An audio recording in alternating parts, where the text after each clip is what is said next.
Mm-hmm. Hello, hello, hello. Is there some sound? Mm-hmm. Hello, hello, hello. Yeah, there is some sound. So almost ready. Mm-hmm. Jip.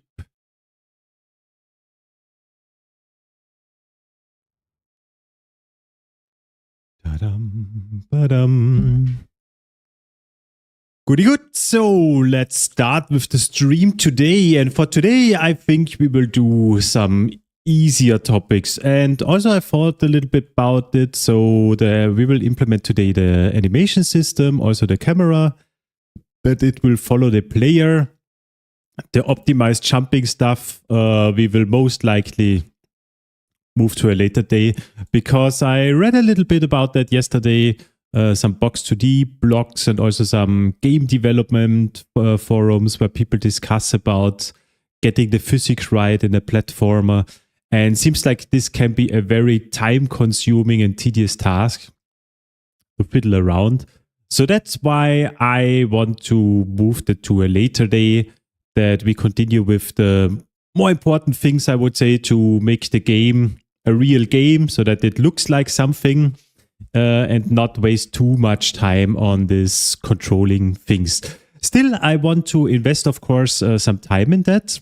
I don't have a problem to, for example, waste a day or two to get the controls better and the movement and everything of the player. But before I invest that much time, I want to get other features ready in our game. So most likely, or not most likely, we will actually skip a couple of these things and move it to a different day. But today we start with the animation system, or with animations in general, because currently we just have a static image when our player is moving, and we want to replace that with something more interesting. Like, for example, when he's moving, then there should be, of course, a move animation that we can see that he's moving. And to achieve that, we need to get, first of all, some of our graphics right. So we already split up the idle animation, which is good. Then the jump is just a single frame that I just see here. Ball is also just a single frame, so we just rename it that it also follows this index approach, and then we can read it the same way. That's totally fine. And wall jump, we don't need that, so we can remove it. Double jump, we will include it because that would be when we pick up, for example, a pineapple and make a second jump, then we will do this double jump, which seems like it's just a rotation of the frog.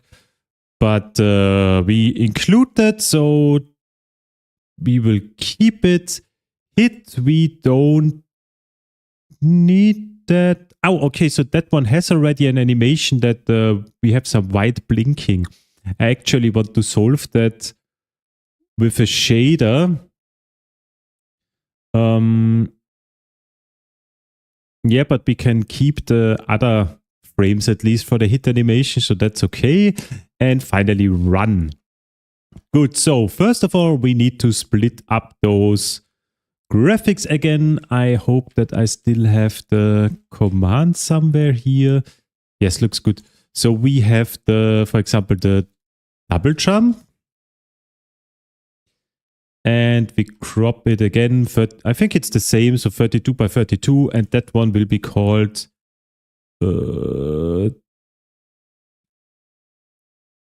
maybe together double jump, or with a minus. Or underscore. I think underscore should also be fine. Not sure if that gets interpreted in a special way, but let's try it with the underscore. Okay, so we have the double jump, then we have the hit graphic. There we will remove a couple of frames.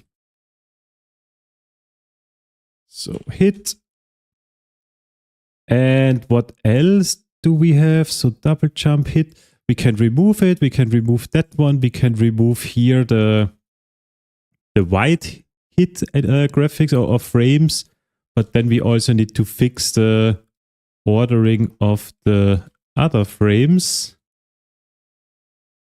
So the index of the other frames. So hit 0, 1, 2, 3, 4. That looks good. And finally run. Okay, so that's the last graphic that we need to split. Then we have a couple of animations and we can play around with those.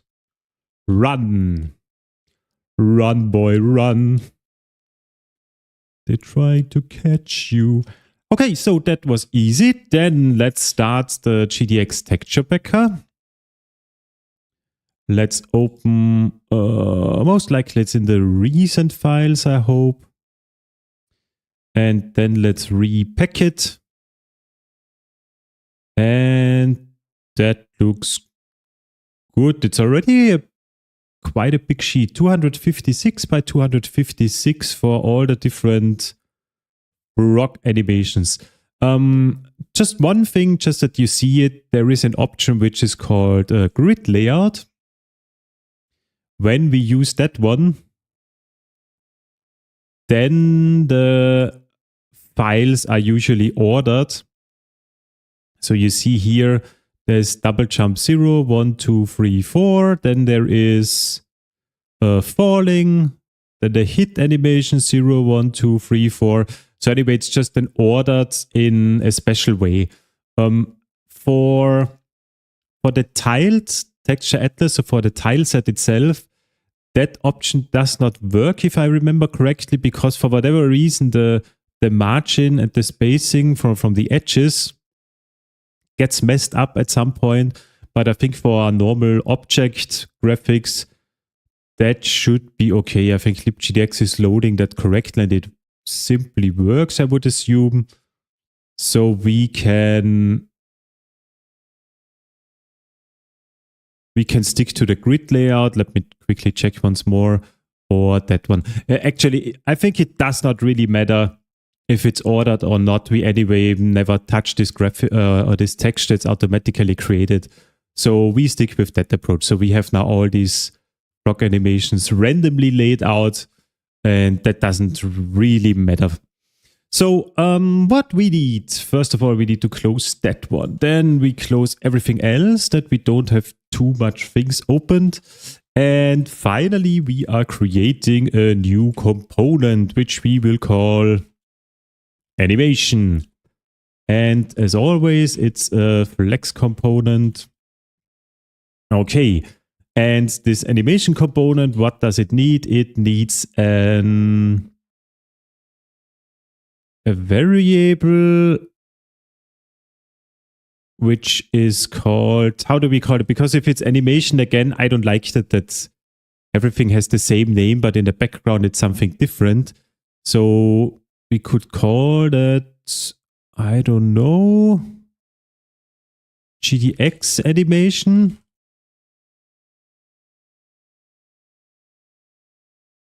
Or yeah, let's call it GDX animation. I'm not sure. And we will for sure add a type alias for the GDX stuff, which is, how is that really then called? We call it GDX animation, and it's an animation from LibGDX, and it takes in a texture region. In our case, it's actually an atlas region because the region is part of a texture atlas. But that's the same. So an atlas region, from what I know, it extends the texture region. So that should work. Good. So what else do we need? We also need a timer to update the animation. And not sure if we need anything else. We will need something, but that can be a static global variable, which is animation speed. And that is, for example, 12 frames per second. Maybe 20 is even better, but we will just adapt this value to whatever we need. Yeah, let's start with that and let's see how far we come with it. Maybe we need to change a few things here and there, but let's start with that. And so for sure, we will have an animation system, which is an iterating system that iterates over all entities which have an animation component.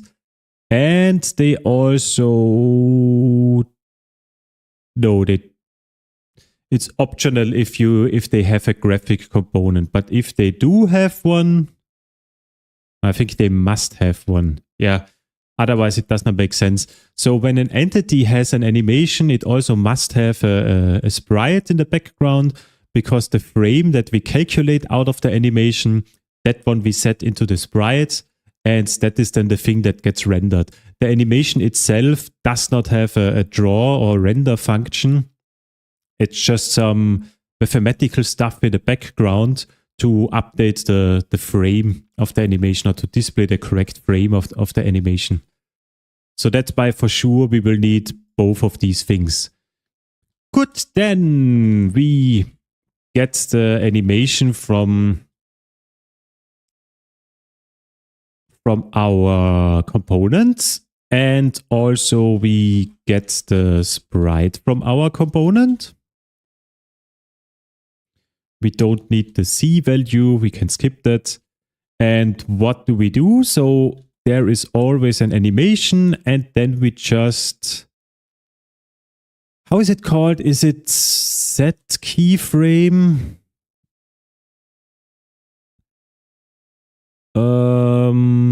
There is a method that we want to call, is it just get keyframe, really? I think it's get keyframe. And we pass in here the timer. And that one returns a texture that we are going to set, or as a region actually, that we are going to set on the sprite itself. That should be everything that we need. So it's really as simple as that. One more thing, we need to set the timer. So we need the animation component. And here we need to update the timer, which is simply the delta time. Okay.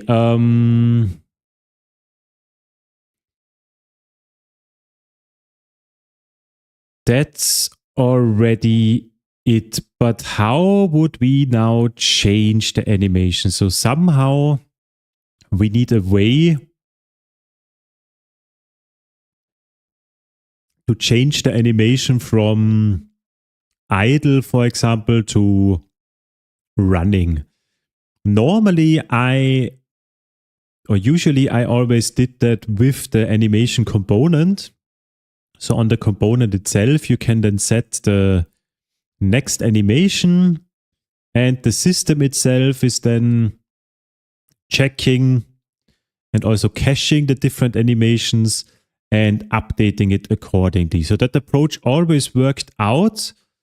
The problem is that it's again a little bit delayed. So if we would be in another system or anywhere else in our code base, and we access the animation component and update the animation, then until we reach the animation system, the animation is not really updated, which is not that great. So that's why I am thinking now that we choose a different approach for that.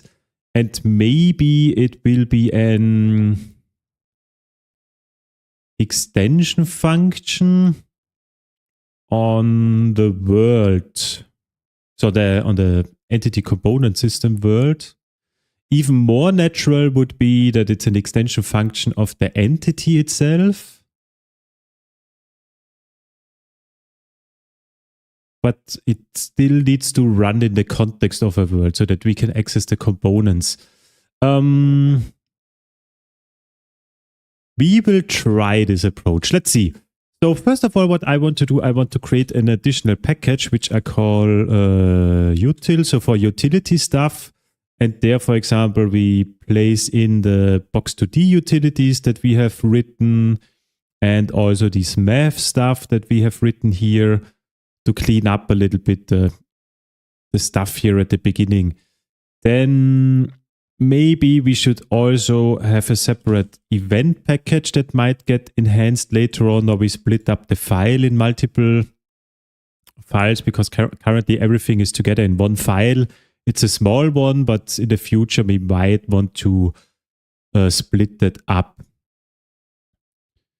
Okay,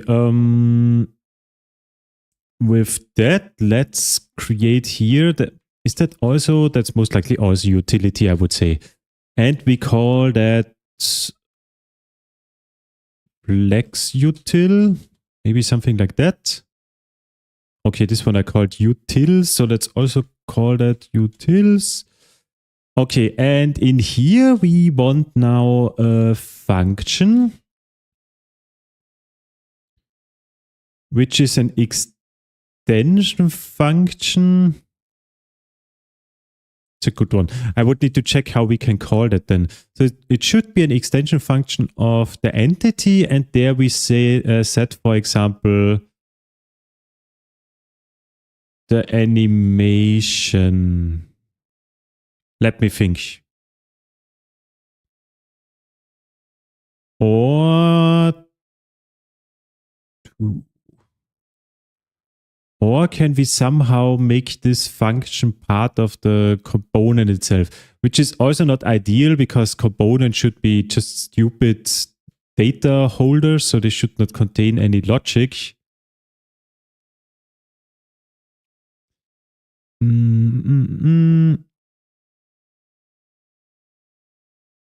I think I can combine my previous approach, doing it in the animation system, which I like more because the logic is actually related to that, and also setting it immediately.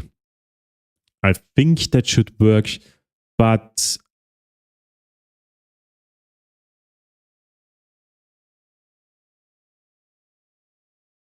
can we do it like that? So let's see, we would say entity animation, and then we set whatever animation we want to choose. So for that one, we need some information. So what kind of animations do we have? So that also, I would say, belongs to that file. So we have an animation type. And currently, which ones do we have? We have, let me switch here to the details. So we have idle, run, idle, run. Then we have jump. Then we have idle, run, jump. Then we have fall as well. And I think double jump and hit, right? Yes. Hit and double jump. Then we also need the, how did we call it before? I think texture atlas key or just atlas key. Okay. So we will need another atlas key, which is again just that name here and then to lowercase. So that is what we need to access. And that's it for now. So in here, we want to say animation, and then we set the animation type.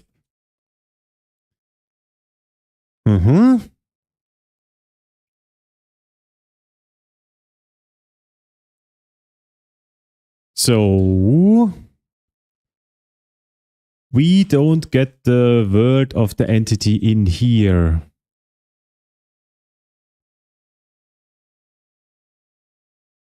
So that's why that approach does not work. I would need something like word.entity.something, but pretty sure that is not valid syntax in Kotlin. So something different. Let's call that then entity animation. So it's then an extension function of the word, and we need to pass in the entity. That should work. So what we get here is when that one gets called. So we could add some safety here that maybe you call that for an entity which does not have an animation component, but Flex is then anyway throwing an error. So we assume here that the entity does have an animation component. And I think we just need the animation itself. We don't need the timer. Also from our world, we can get the system, which is the animation system. And from the system, we could now call a specific method. Like, yeah, we could also call that entity animation in here, where we pass in the entity and the type. And internally, so this is now loading the animation, setting it directly, and that's it. So that way we can keep it. We can keep the logic inside the animation system, which is good. I think the system, it's iterating. Yes, it's iterating over all the systems and then returning it. So every time we will have a loop which is not that great.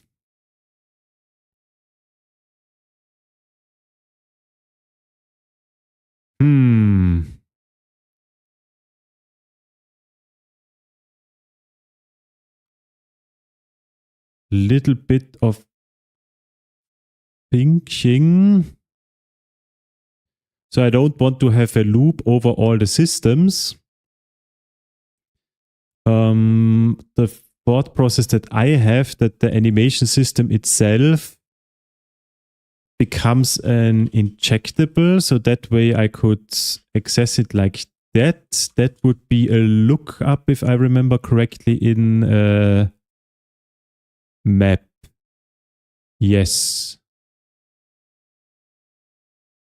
But it's always then a lookup with a string, which is also not ideal. So ideally we can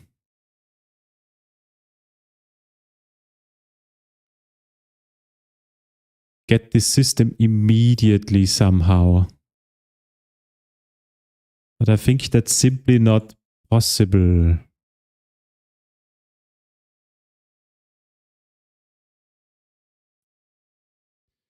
Because, of course, right now we just have one world, but in theory we could have different worlds for different screens.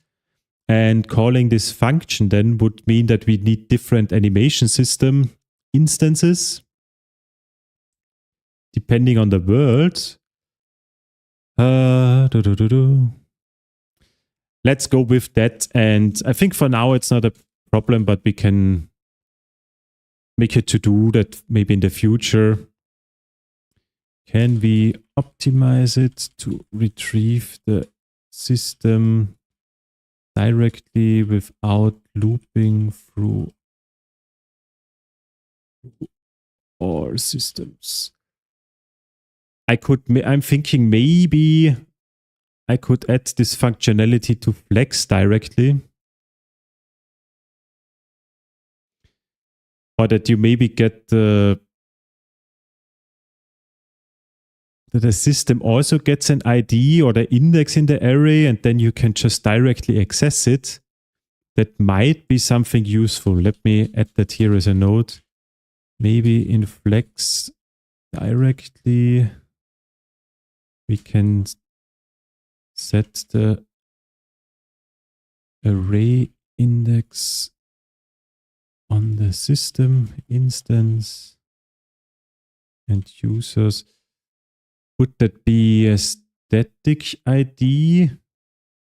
No, that this does not work because it's not a static ID. It must be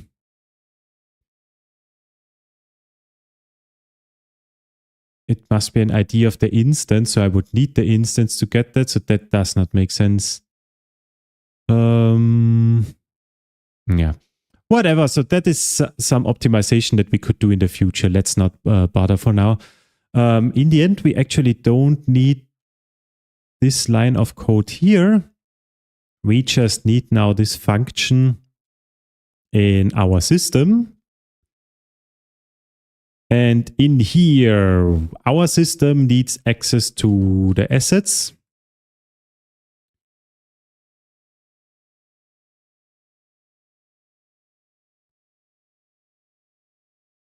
So that we can now also get the, did we call that game object? Yes, the game object atlas. So object atlas is texture atlas game object. So here we have the atlas, and finally what we want here is we want to call find regions.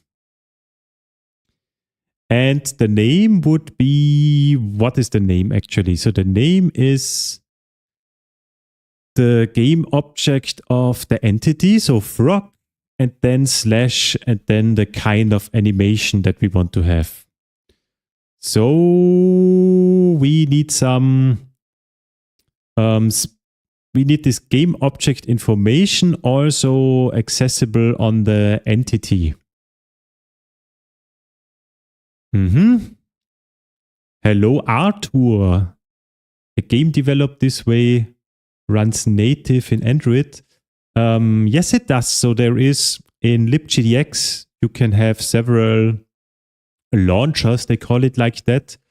We, for example, use here this. It's a desktop launcher. It has a cryptical name for, I think, lightweight Java game development library or something like that. Not 100% sure. But anyway, so there is a launcher which runs our game on the desktop. Then also for this project, I chose TVM, which allows Kotlin code to be run in the browser. So we just have a launcher here again, which runs our game in the browser. And if we would have chosen it in the GDX liftoff setup, we would also have here an Android launcher, which contains, I think, several text files for Android, which is also necessary when you deploy it and when you pack it to an APK. But anyway, all of these launchers are always just accessing the core library or the core project. And in the core project, you write your game actually. And this game then runs in multiple backends. So that's the benefit of using LibGDX. I might have, if you're interested, I won't go through it in detail, but I have an example for an Android launcher in that game. Wait, let me switch to another branch where I maybe updated it a little bit, not sure. But in here you have a reference. So that is one of the games that I launched on Android. There you see there are a couple of things in it. So this Pro Guard stuff, which is doing something on Android side, I think. Is it to disable certain, or that you say that you have some valid app? I don't know. There is some information in it.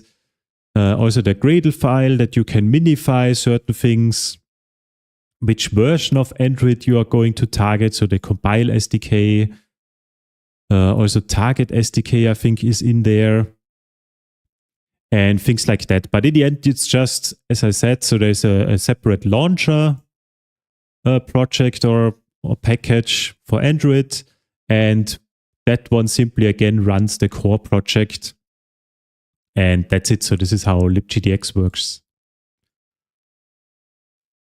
Okay, so what we need here is a component. And I'm thinking now we make a so-called tiled component.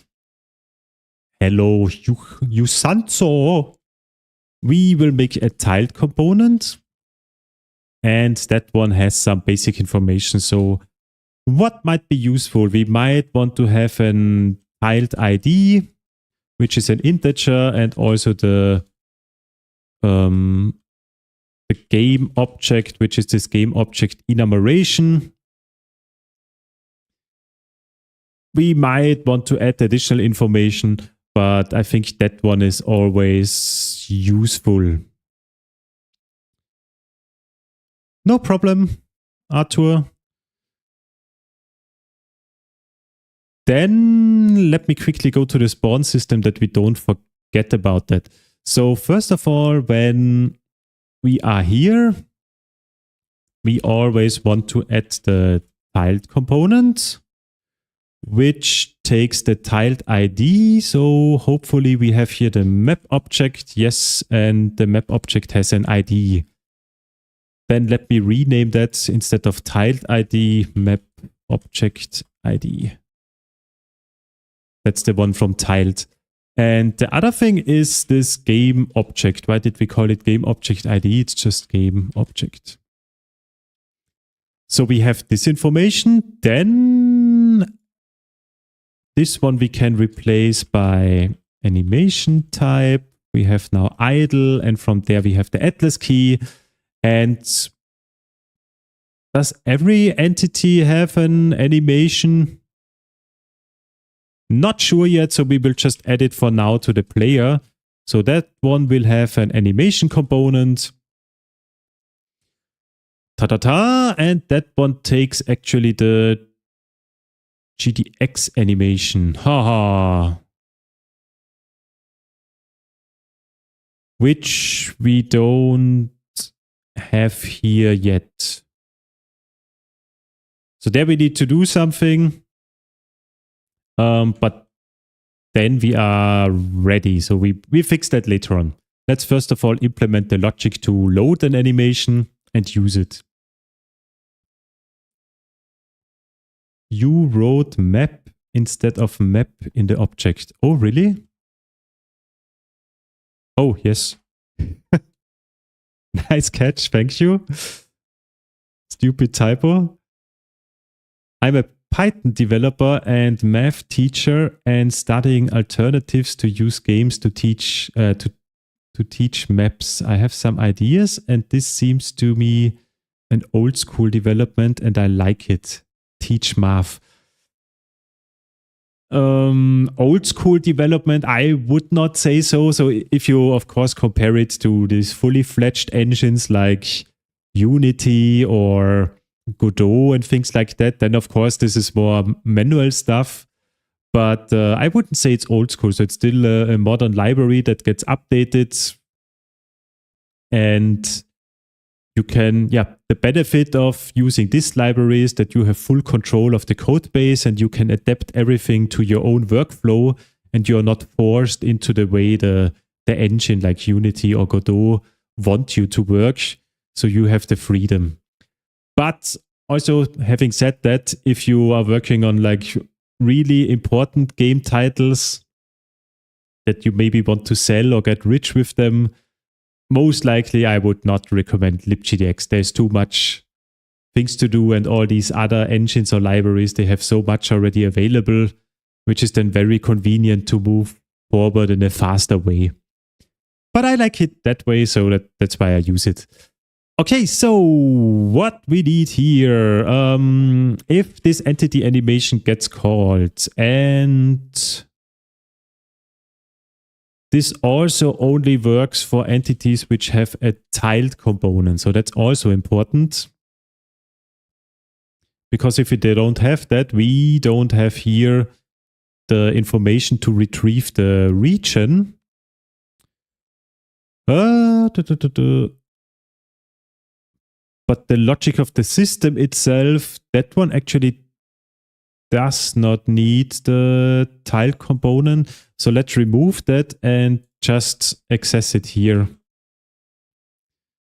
So here we have the tiled component that we have created before.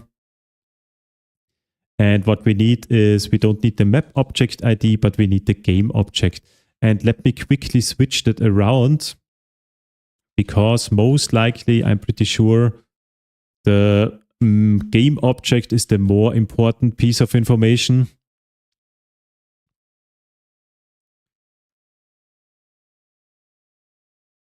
And the map object is almost never needed, maybe for debugging purposes.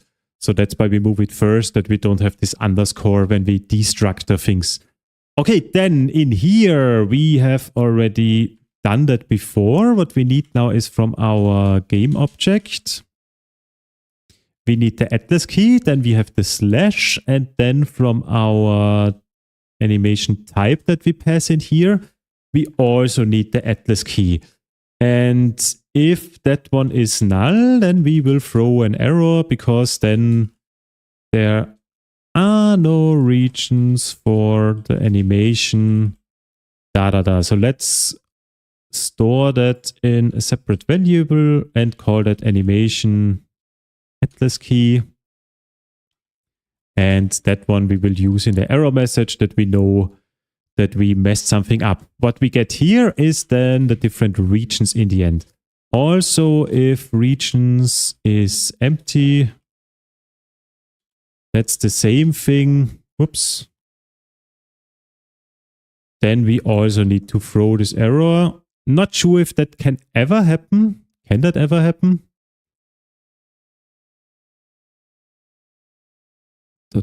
Okay, so this can never be null. So it's internally always an array instance. And I would say that this can never be null. Okay, so we don't need that error handling here, but we need that error handling over there. Okay, so now we have the regions in hand. And the only thing that we need to do now is that we need to set our we need to set actually the GDX animation. So we don't need to destruct it here because that does not help us. We need to create one and we call it, I think, GDX animation. That one takes the frame duration, which is from our animation component. We call it animation speed. Let's call it default frame duration, something like that. And we need to pass in the regions for the animation. And that is everything that we need. Let me quickly think. So we get passed in here an entity and the type.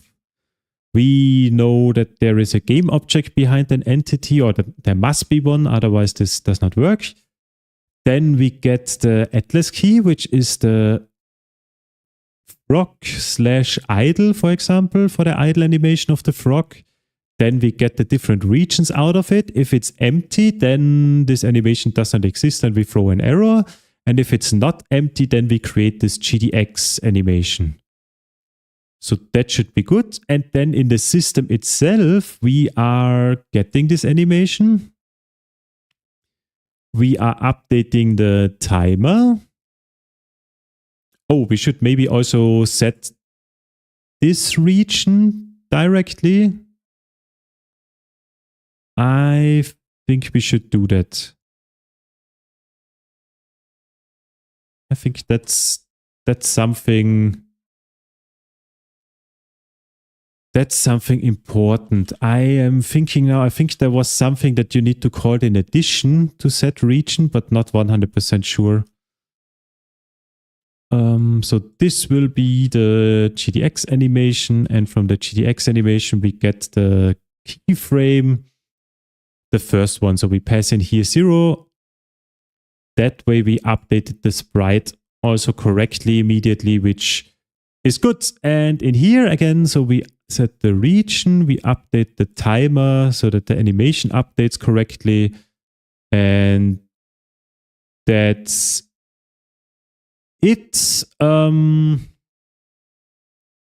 Why did I say here that I need the atlas? Yeah, okay, but I don't need to store that, so we can do it like this. I read the chat in a moment. And I'm also thinking of returns all region with the specified name ordered by smallest to largest index. This method uses string comparison to find the region. So the result should be cached rather than calling this method multiple times. Exactly. So we will add here some caching mechanism. So for a specific game object and animation type, we will return this thing here, so that animation. because one instance of an animation can be used for multiple entities, because the only important part is from this animation, there's this get keyframe where we pass in a time, and then it basically just returns a specific texture region in our case that we can use. So we need that specific instance, we just need it once. So we will do here some caching. Okay, but then I think the animation stuff should be almost finished from a functional point of view. Of course, we need to set it then correctly when a player is moving or jumping, that we set the correct animations. Exactly, I tried Godot, it is good, but cannot insert some external things and gave it up. LibGDX seems more friendly to what I want to do. Yeah, because you have the freedom with LibGDX, but of course it might be sometimes some extra work to get things going the way you want. Monogame C# framework is a better alternative for this matter, but you could make a game with LibGDX too and sell your game. Slay the Spire is a good example of simple game made with it. Slay the Spire is made in Monogame or with LibGDX? From what I know, Super Meat Boy, I think, is also made in LibGDX. Super Meat Boy, LibGDX. I think, but not sure. Built with Java and LibGDX and supports multi-platforms. No, I think that's that one here.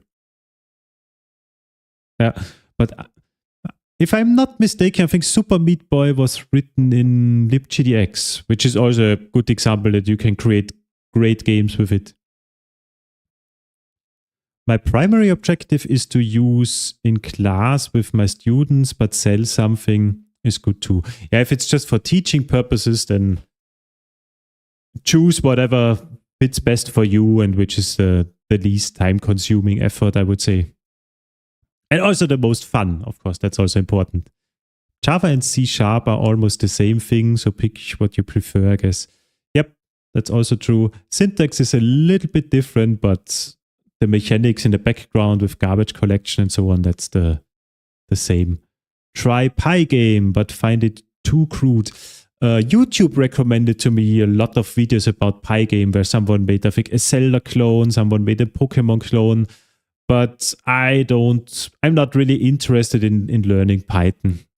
I already know quite a lot of languages, and for me personally, with personal projects, I'm very happy with Kotlin, or if it's some web stuff, then with TypeScript, I'm happy with that. And with Python, I don't need that at work currently. I don't think I will ever need it. It's more for data analysts and stuff like that.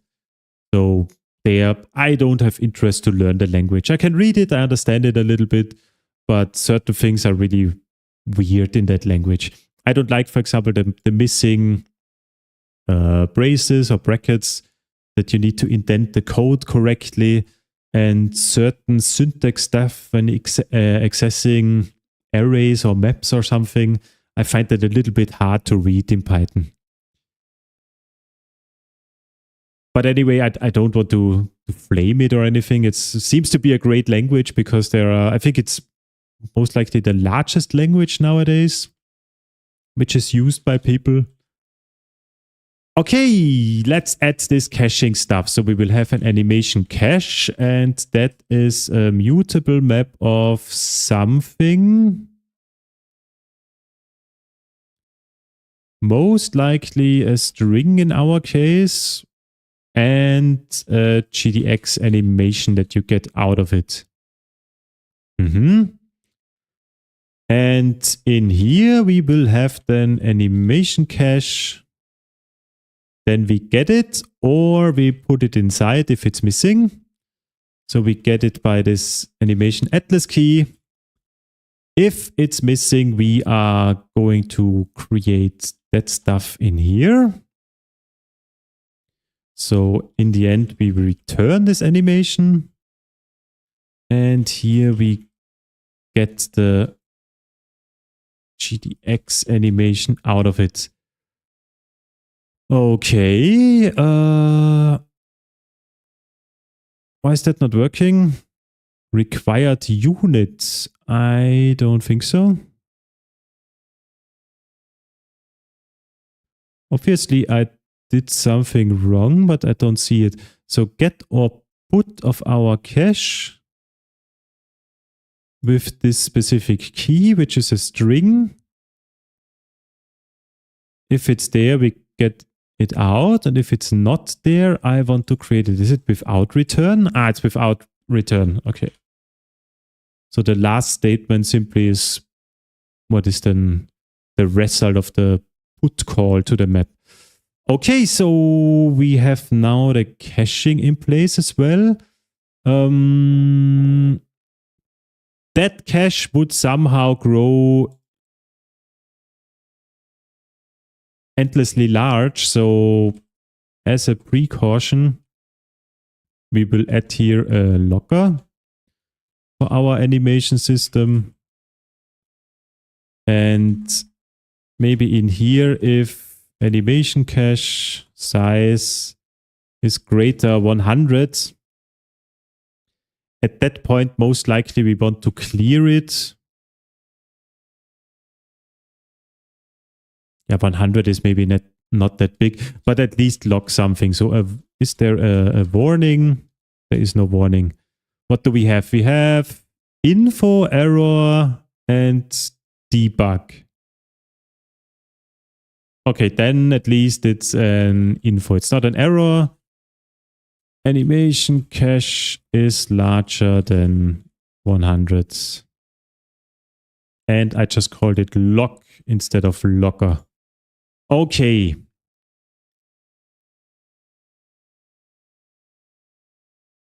Good. So function-wise, animation system should be good to go. We have here the problem that we cannot set the animation directly on the component. We need to get that. So how do we get that? We could make something like,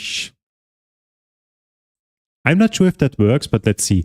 So I want to have something like a function that runs in the context of a world, which is called off, which takes an animation type and it returns an animation component. Does that work? The flex world. So that way I hope that I can call here something like animation off and then pass in here the animation type idle.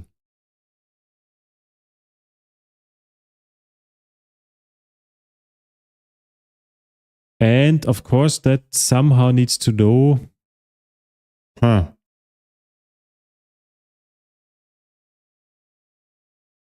can I call that?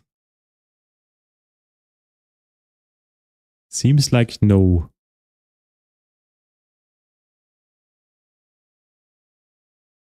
I would like to have, I think it's called a function with a receiver, right? An extension function with a receiver. So that thing here.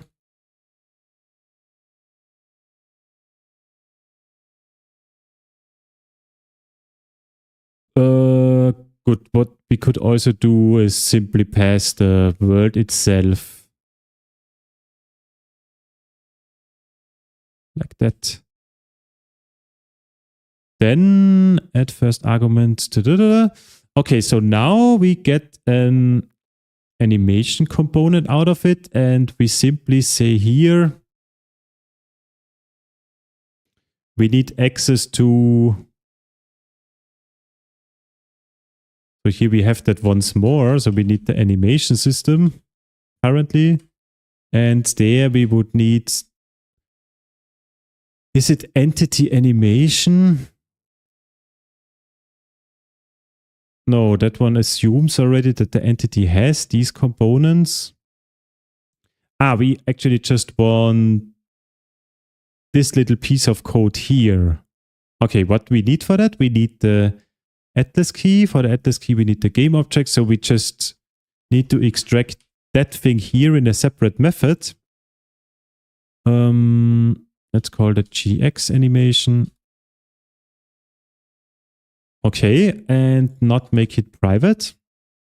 Because then we can call it here. And what do we need to pass? We need to pass the entity that we are missing currently and the type. Okay, so coming back to the spawn system.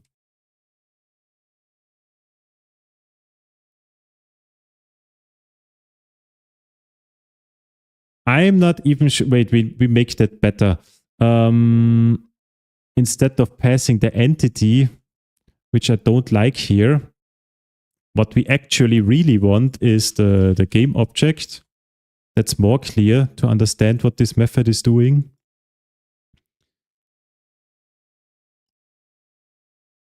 That's way cleaner. So we know now what it really needs. And back in our animation component, we have not just the world and the type. What we are missing is the game object, which we can now pass in here as well. And we need to return, and that one is not actually returning an animation, it's returning a GDX animation. So it should not be that one, it should be more like that, and it's not part of the component, it's an extension function up here. I think now it should be correct. So we have a GDX animation of a world game object type. So this argument, I don't like it a lot, but somehow we need access to these systems for the time being. So that's, we need to live with something. And here we pass in the game object, and finally we add here the animation component with the correct animation. Okay, why is that not working? Because it's... I'm lost. Because it's an extension function of an instance, and we don't have an instance. So let's make it like this.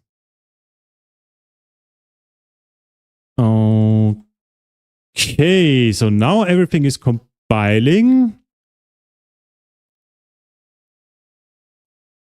I made some remarks somewhere.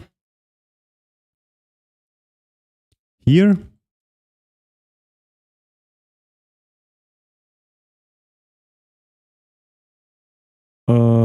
Yes, and that one we will also, the same remark, we will have it here. Okay, that should be it. So our character now has an animation, an idle animation. We are updating it. What we did not do yet is we did not add the system to our world. So let's add that here as well. Oh, and here we forgot to call, we want to inject this, of course, as always. Okay, is that it? I think so. I hope so. Let's start the game. Damn it, I have a lot of launchers. So coming back here.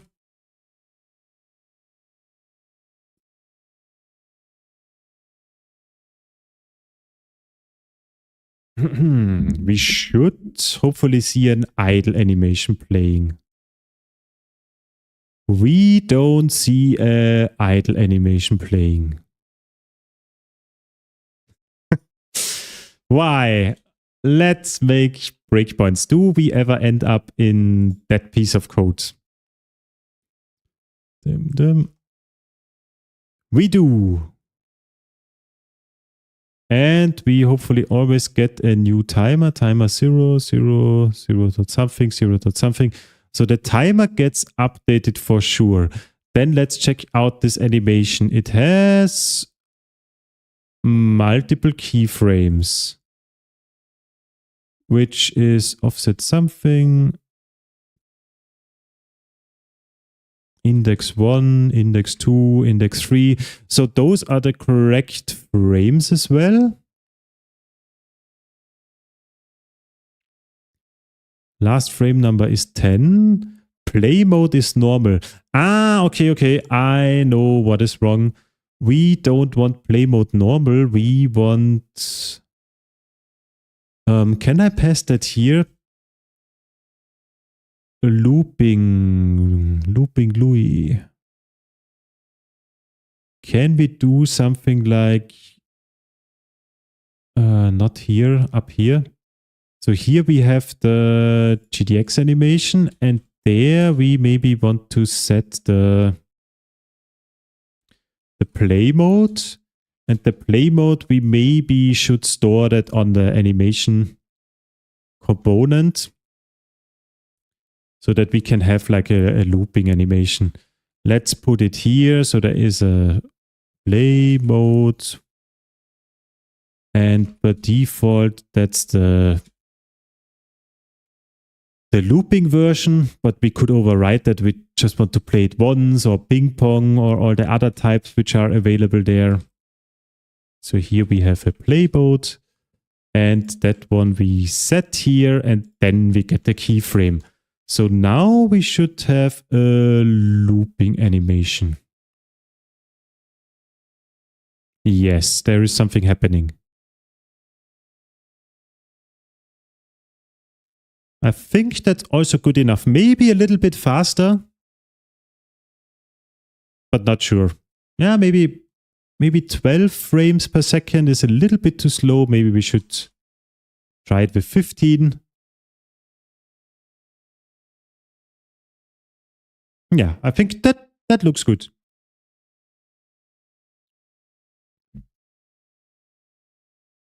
So we have now functionality to set animations. The next thing that we would need is that when the player is moving to the right or left, that he plays the run animation, and also that when he jumps, that he's playing the jump animation. And also the fall animation when he's going down. There is a nice article that I want to share with you guys. I think it's again this, I should store it. Gang of 4 design patterns game. I think we just had it recently somewhere. Is it the state page? I think. Yes, that's really a cool read. Let's go through it together because I liked this article a lot back then. I will never forget that. I was inside the bus in Laos with my wife, and we were traveling to Vang Vieng. It's in the northern part of Laos. And I did not have, normally you don't have internet there. Maybe nowadays it's better, but a couple of years ago, there was no internet connection in the bus. No Wi-Fi, nothing. So I downloaded this page in the hotel as an offline page so I could read it. And I remember that little page here, for whatever reason, I cannot tell you why, but it stuck with me because I liked the way the author was writing the things down here. And I actually also learned a lot from those few pages here. So let's scroll down a little bit. We've all been there. We are working on a little side-scrolling platformer. Yes, we are. Our job is to implement the heroine that is the player's avatar in the game world. That means making her respond to user input. Yes, we do that now. Push the B button and she should jump. Simple enough. So this is, I think it's C++, if I remember correctly from the syntax, but we can understand it. So on the heroine class, we have a handle input method. And if the input is press B, then we set the Y velocity to whatever the jump velocity is so that he can jump. and the graphic to an image jump so that we see that she's jumping. Did you see the bug?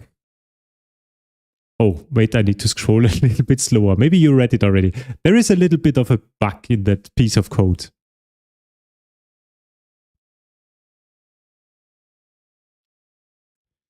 There's nothing to prevent air jumping. So if you spam the P button again and again, then this velocity and the image graphic is set again and again and again.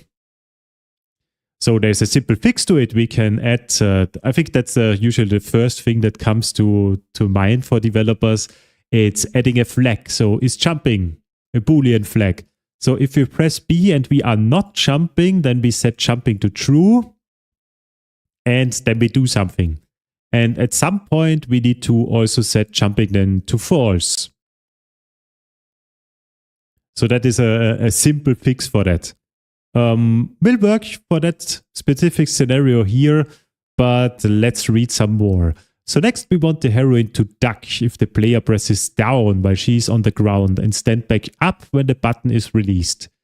So very simple, we have press B, that was the jump logic from before. If we press down and we are not jumping, so we are on the ground, then set this duck animation or graphic. And if we release the down button, then we set the standing image again. Sounds good. There is again a few issues with that code.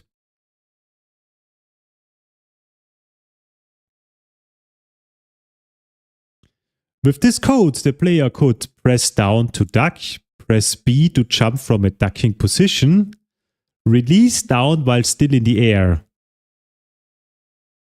So all of that we don't want. So again, let's add some flags to it. So we have now an isDucking flag. And yeah, we checked that as well to fix the scenario that we had above. And you can already see the pattern here. So every time we are going to, that article goes on and on. I will share it in the chat. I think I did it just before. Yes, I did it before. So every time we add a new state, we somehow also need to introduce a new flag and add that everywhere in the old states as well, which is not what we want. So this is obviously not a good approach. And then states, I think it's state pattern or state design pattern to the rescue. We make a finite state machine, and that one has then a specific graph, something like that one. And it's then impossible to, for example, what we had before, that we are jumping and then you are pressing down. You can see there is no arrow to go from jumping to ducking. So that transition or that move in the finite state machine is simply impossible. And yeah, so that is how we will solve that. Thank you, Schlaubi. I will read that later on. Right now, I want to finish this animation stuff here, that little function.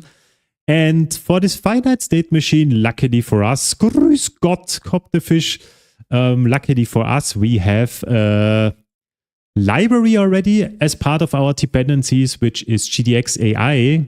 And what I then normally do there is that I write a little state machine, which is, to be honest, normally I think I just needed one. So it could be a general, maybe game object state or something like that, because I think I never needed different state handling.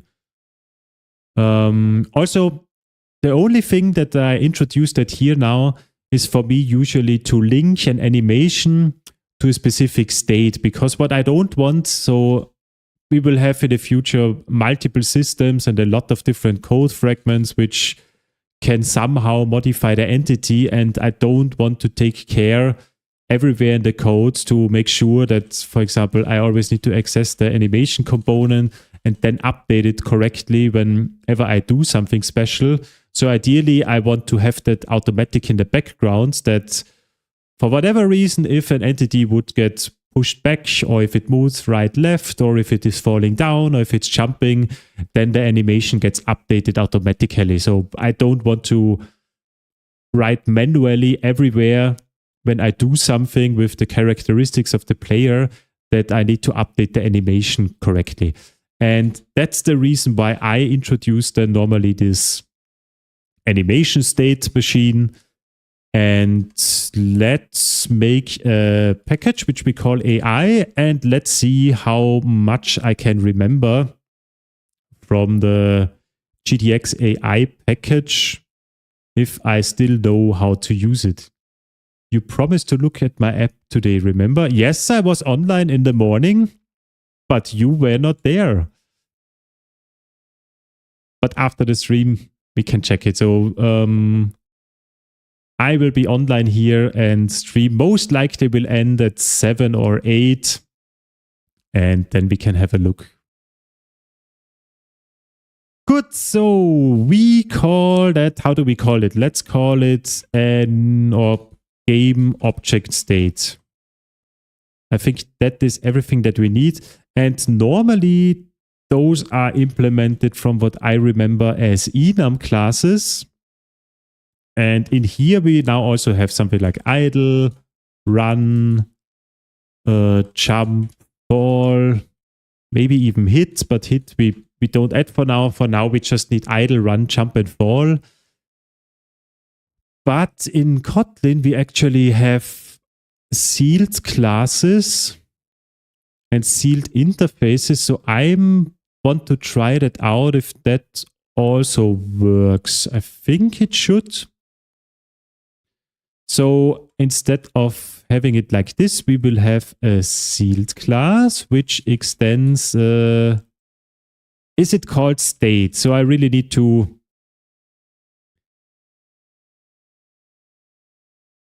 think now of everything that I used back then. With GDX AI, in worst case, we need to open up the documentation. So what do we have here? We have the state of a state machine defines the logic of the entities that enter, exit, and last this state. Additionally, a state may be delegated to an entity to handle its messages. Okay, so there would also be some message handling. I remember that, but we most likely don't need it. But anyway, we need we need to pass in here an entity, and the entity could be the entity from our Flex world, but that is not sufficient most likely because we also need access to the world of the entity. And if I remember correctly, I always created here a separate, like a wrapper, which I call AI entity. And this is simply the entity itself and also the world to which it belongs.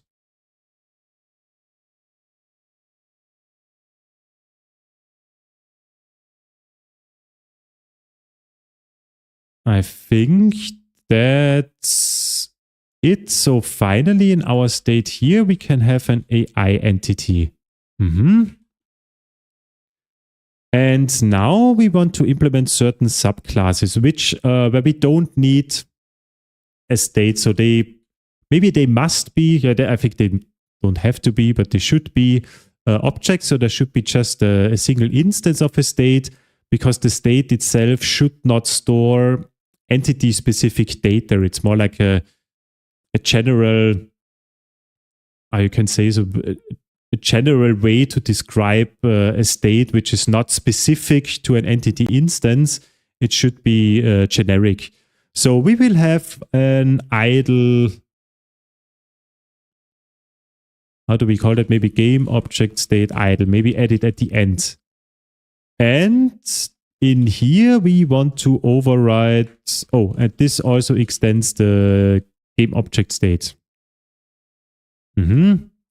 And now we want to override these methods, and that one we optimize a little bit. So we already implement here all the methods and make it by default that they do nothing. Because not sure if we need a specific method all the time. Also the question marks we can remove. I think it should not be possible that there are null things or null arguments. Why not make it a sealed interface? Good question. I think we could actually make it just an interface because it does not store data. You're correct. That's a good one. Okay, then sealed sub-object can be converted to data object. Okay, then let's use a data object. And here we don't need now the brackets. And now, so what do we want to do if we are in the idle state? If we enter that from the beginning, whenever we enter a state, we want to update the animation. So basically, we want to have something like maybe something like that. So we want to have an animation method, and there we set the animation type to idle. If you don't want state, an enum should have less overhead. Yes, so this is also recommended on the LibGDX Wikipedia pages. So they use here an enumeration class for that. But what I don't like about that a lot, let me show you. I think in the Mystic Woods tutorial, we used an enumeration. And I want to try out something different this time.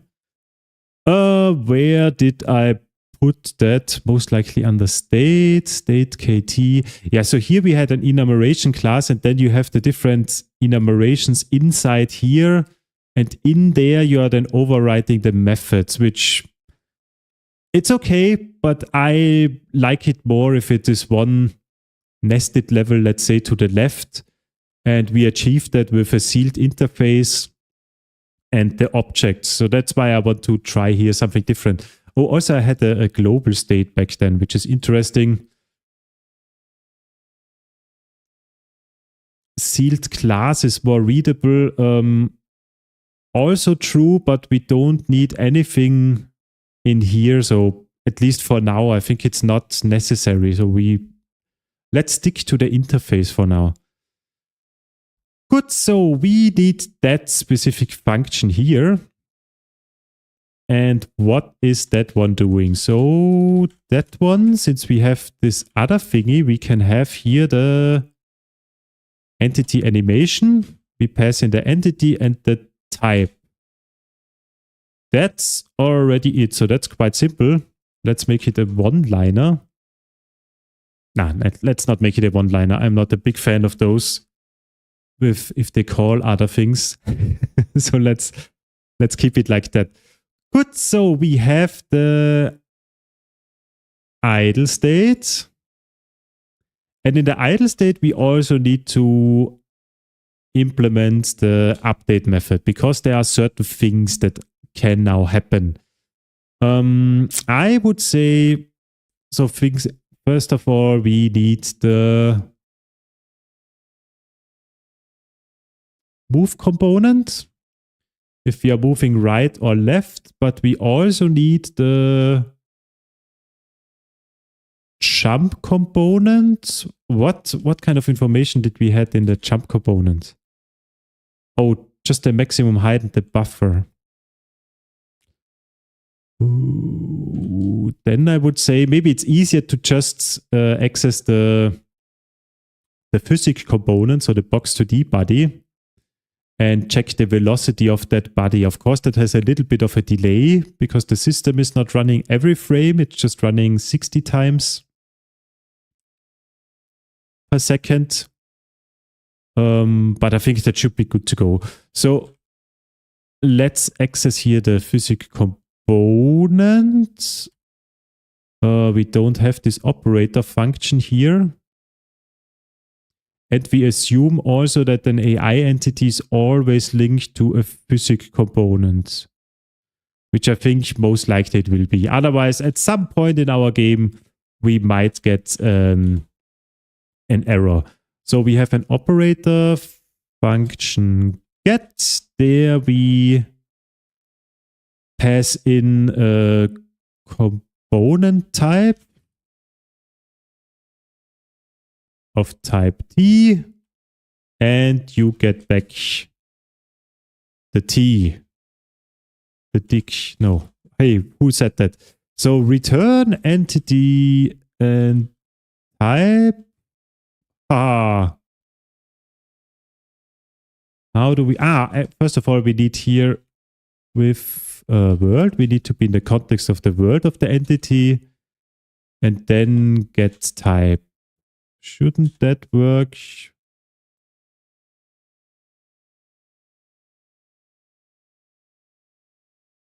Add any as upper bound? No. T is a component. How is that get operator even defined inside Flex? So let me copy and paste that here so that I have the reference.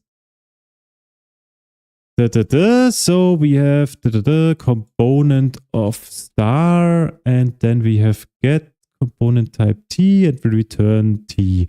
Okay, so now we can replace it like this and everything is great. And this AI entity should now be able to access the components. Good. So we get here a body. We don't need the previous position. And if we are in the idle state and the body linear velocity y is greater 0, then we are jumping. Jumping checks. I did a lot of them today. I did some fitness. So we will have here entity state equals the game object state jump. So that one we don't have yet.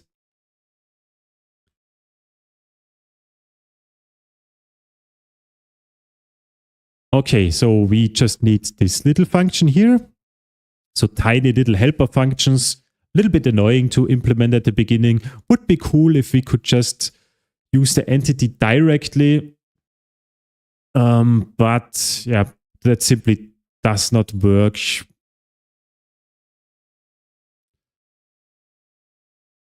At least with Flex, it does not work because the entity, in Flex, you always need the context of the world where the entity lives in.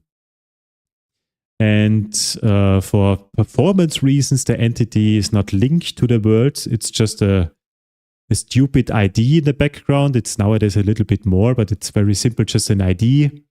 And that's why things are sometimes a little bit different to implement than with, for example, the Ashley component system. But it has, at least for me, way more benefits over Ashley. That's why I use it and like it. Okay, so in the end, what we need here, how do we change the state? That would be also something cool if we can change it directly. So we will have another extension function on the world, which we call entity states, and there we pass in the state.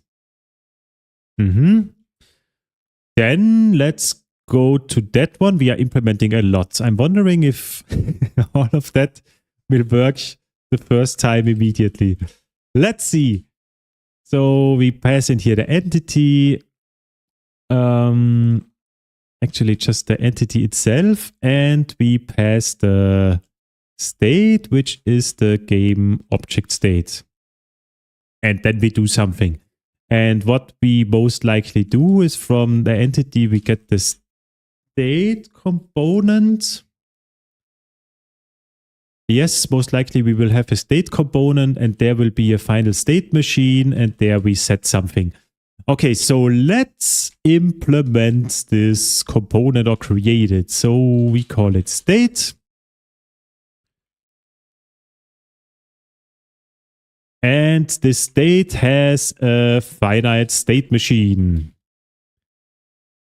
Finite state machine, which is a state machine, yes, which has a key and a value. The key is our AI entity and the value is the game object state.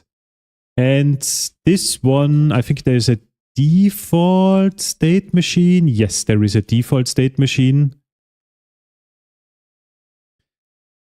And that's everything that we need. No, there should be an owner passed to the component. And also the initial state. Oh, okay, interesting stuff. Can we do it like this? So there's an owner, which is an AI entity, which maybe it cannot be a data class then anymore. Hello, Armrinder. And we also need an initial state, which is a game object state. And then can we pass that in here? Yes, the alternative would be that we use the component on add-hook. Then we can keep this one here as a data class, which I like more. Or do I like it more?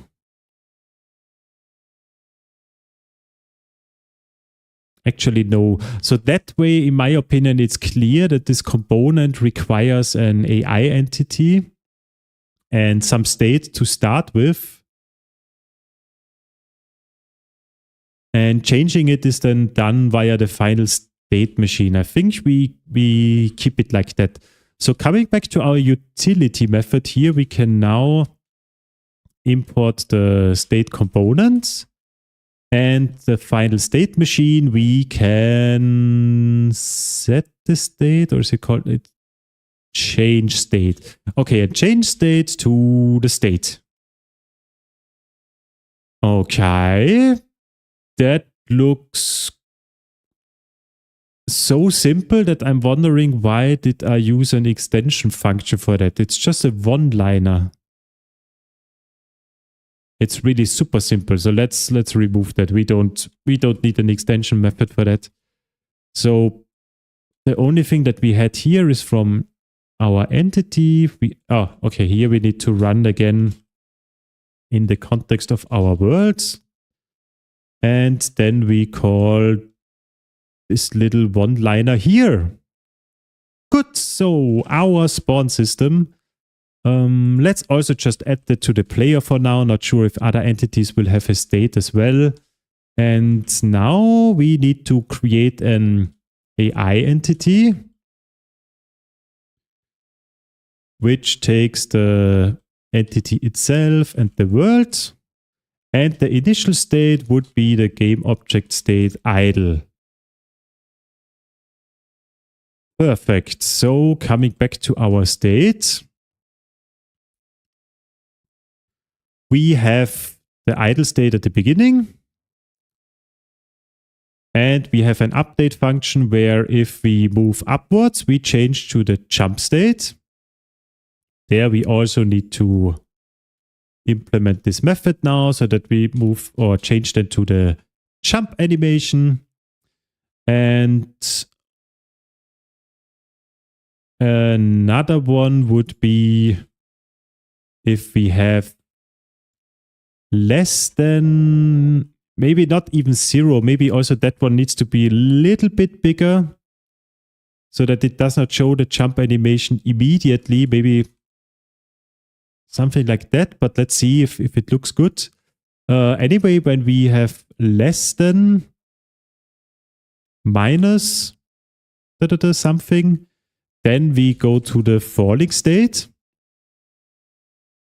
So that's another state that we need. And I think we are coming back to the idea that instead of having an interface for the game object state, we might have a class. Because what do we see already? That method here seems to be always necessary. It's a little bit of a copy-paste stuff. So we could optimize that. Also, or extract it to the class above. Also, I want to switch that to a when statement, that I have something like that. And finally, if the body linear velocity x is not equal 0. Yeah, let's do it like this for now. Then we go to the game object state run. One more state. Dun, dun, dun, dun.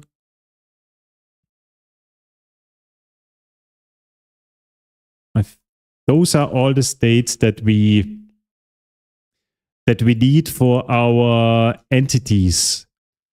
Anything else, I think we don't need for now. So from the idle state, either you jump, then we go to the jump state, or you fall down, then you go to the fall state. And if you're moving left or right for whatever reason, then you go to the run state. So the transition from idle to the other states, they should already work. Maybe we should try that out before we implement the rest of it. Let's see. What we don't, we forgot actually something. We also need a system for the state, because the finite state machine also requires a call to update. I'm actually wondering why. I could imagine because of the telegram, because setting a state should not require an update call. Let's check that out. I think we might not need that. So what is a default state machine? So a default state machine is extends something, and it is basically a state machine. And when I call here change state, what does it do? So it checks, is the current state not equal to null? Then it calls the exit method of that state, because we are leaving this state. Then it changes the current state to the new one. And if the new one is not null, then it calls the enter method. Okay, that makes sense. But why is there, I remember there's an update call. What's the reason for that? Global state update. Okay. Yeah, of course, that makes sense. So actually what we did in the idle state, the update method here, where we check if the velocity is in a specific range or has a specific value, then we want to move to another state. And that is part of the frequent checks, so of the update calls. Yeah, that makes sense, of course. So we need a state system, which is an iterating system, and it iterates over all entities which have a state component. Wow, there are a lot of state classes. That's a little bit unfortunate. We might want to rename that to avoid name clashes. And finally, the only thing that we need to access the state component, the final state machine, and call the update function. That's really simple. And now we just need to add the system to our world. And when do we process it? So here we have move, jump, physics. I would say after here. Because in here we are updating or simulating the physics world, and that is an input for the state system where we check this linear velocity thingies, and that would update the state, which again sets some animation stuff, which is then needed here.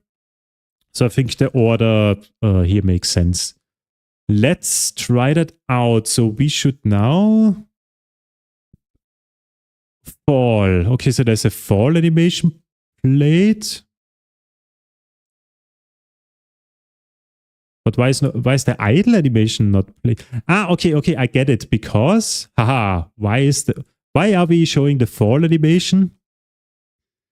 Because our player is starting here a little bit above the ground collision actually. So he's falling down for 2 or 3 pixels. And we don't implemented a transition yet to go back from the falling state to the idle state.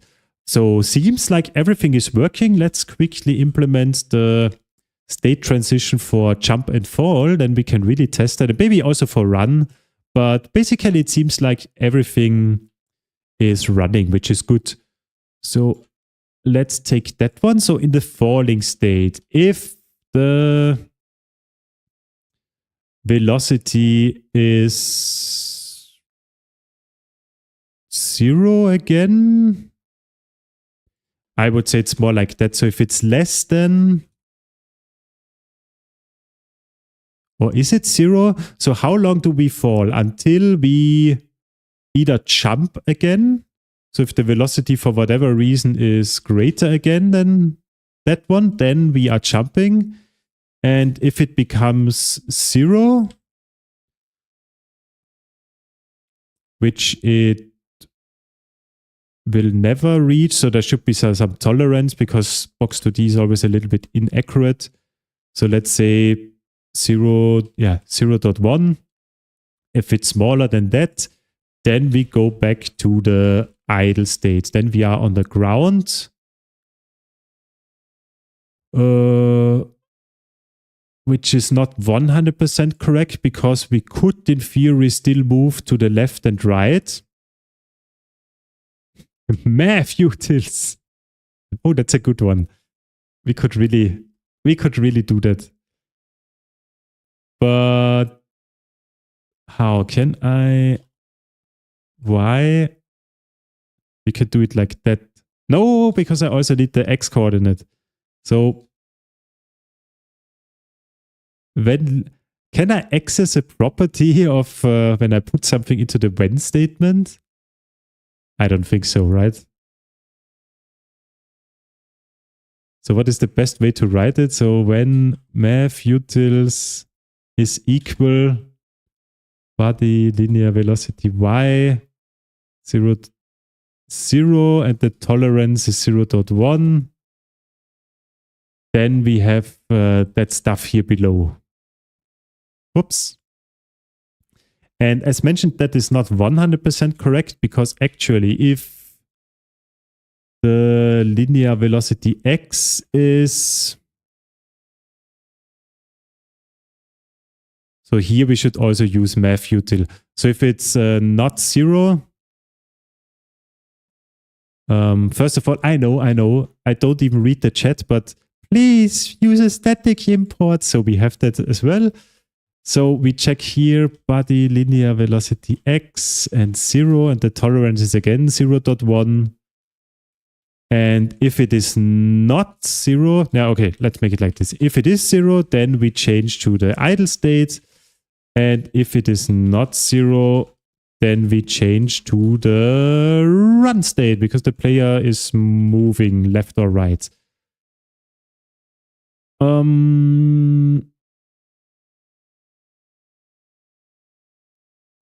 When val x... so you can destructor in here as well?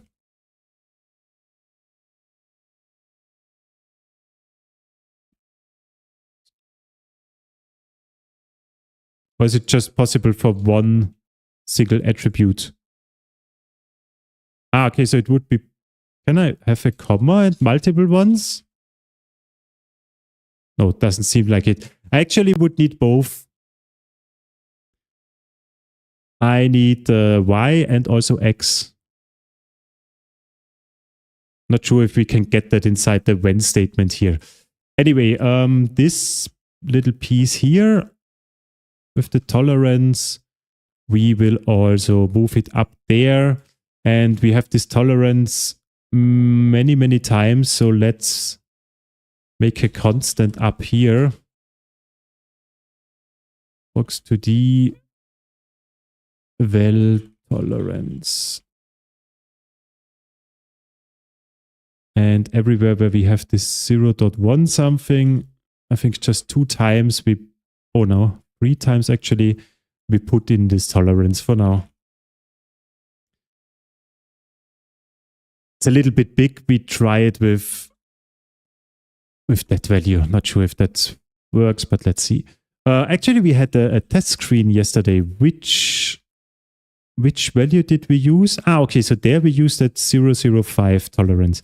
So that should be good. Yeah, so we have now the transition back from the fall state, right? So if for whatever reason the body is moving upwards again, we go to the jump state. And otherwise, if we are very close to 0, if we are not moving left or right, we go to the idle state, and otherwise we go to the run state. Good, then the same thing we need for the jump state most likely. So we are jumping. If our velocity is smaller than minus something, then we go into the fall state. Otherwise, if we are no longer moving, so maybe we jumped on a platform, then we are either idle or are running. I think that should also be good. And finally, the run state. So we are currently running left or right. Then we have then almost the same thing that we had here. So we have the jump stuff. We can fall down if we run off the edge. And if we are not moving anymore, then we just go to the idle state. So that one would be here, that we check for the x value of the linear velocity. I guess those are all the connections that we need. Let's see. So here is there's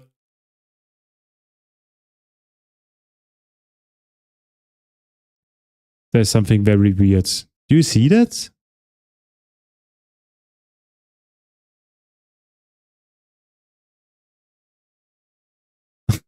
It looks like there are 2 or 3 animations played at the same time. So in the background, there is some static image. And then there is the animation on top of it, which is the run animation. Yes. Jumping and falling is working. So jump, down, jump, down, jump, down. That one looks good. But running is very weird. For whatever reason, there is a static image in the background. And then the run animation on top of it. Unless I move left or right, then it's correct. What I could imagine is that it's maybe switching very quickly between idle and run state, maybe. Let's see. We would need... By the way, you can do when val linear velocity body linear to get rid of the repetition even without destructuring. Good point, but you gave me now another idea. We could actually do that one.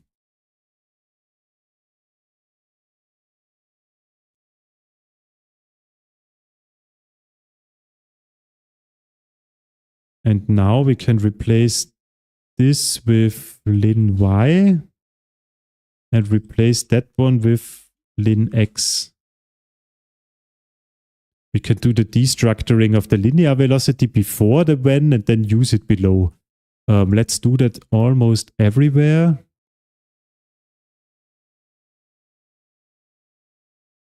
Lin y. That one I liked, and it's not so long everywhere,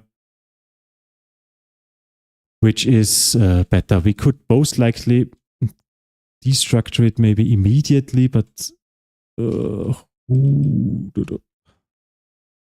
lin y and lin x. Okay, and finally one more time. Lin y and lin x. Okay, so my assumption is that we are switching states very, very frequently. We can debug that because we have the state function here. And here we'll just make a print line now of the state. Let's see. I think there is some spamming. Yes, between run and idle. That is why it's so drawing in this weird way. So problem identified. How do we solve it? So going from idle, let's check both again. So going from idle to run requires us to have, that's bullshit. So it should not be equal 0. Then it goes to the run states. And here it is 0. Okay, so did that fix it? So we had fall, then idle. That looks good. So now we have the normal idle animation of our player. Then we move right. Then we are running and also falling. We are doing everything. Running, jumping. Okay, I could... It's just very short, but it's happening from time to time. I could imagine that this is again some physics problem stuff because we have a circle for the player below and there we have these chain shapes and maybe in between those gaps is making maybe a little hop, I could imagine. Maybe that's a problem, but that should be fixable if we just increase the tolerance of our checks. And yeah, jumping and falling, that one worked before like a charm. So that looks good. That looks really good. Let's try to fix this other problem. So increase the tolerance to 0.1.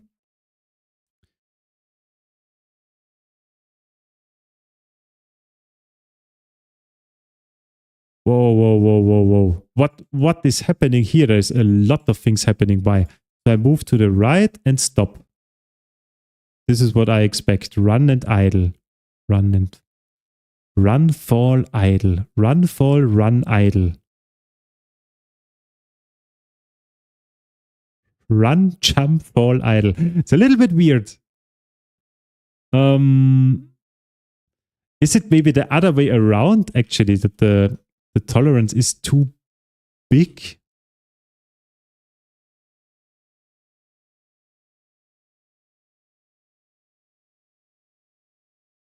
It's funny, when I reach that specific point here, then it seems to go crazy with the states.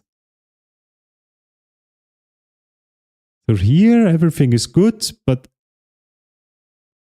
okay, now everything is good all the time.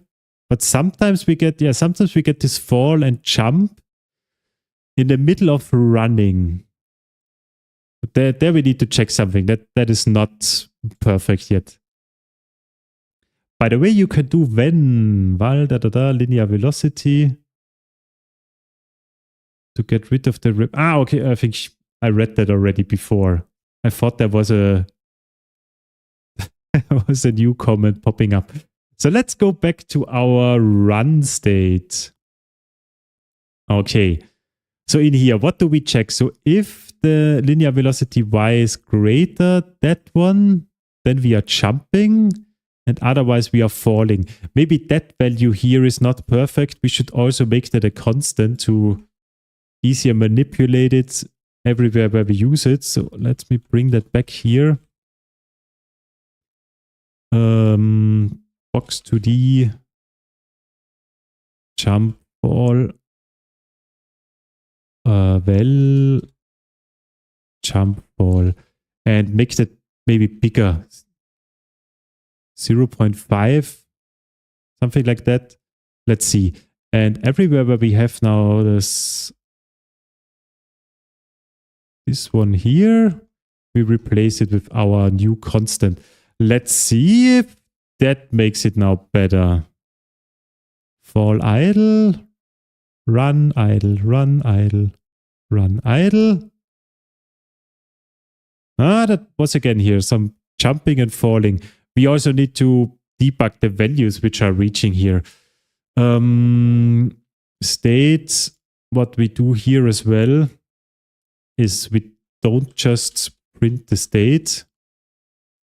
We also print from our entity the physics component,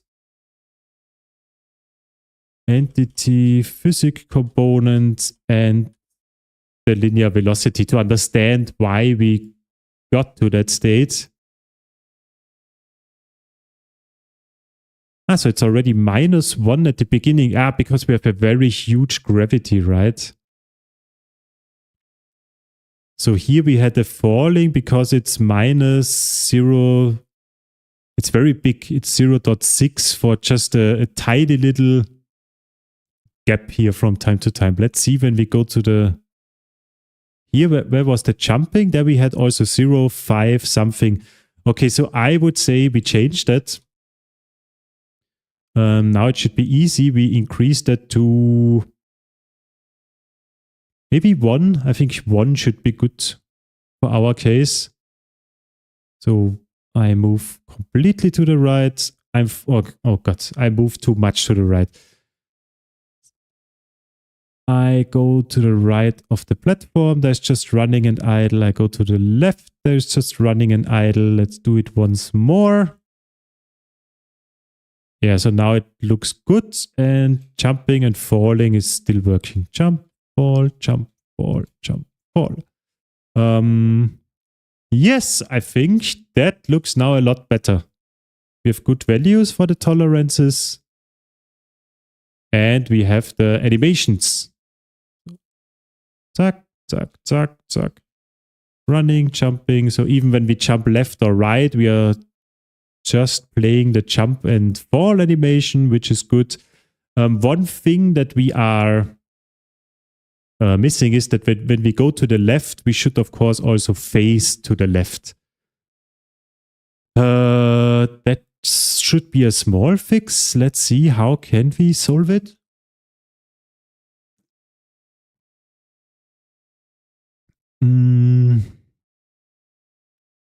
Maybe in the... If we would fix it inside the keyboard controller here, then it's not solved for other entities which also might move left and right. So maybe in the render system... No, the render system should not take care of that.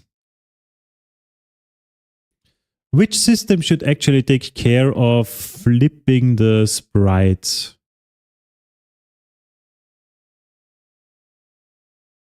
Could be the move system.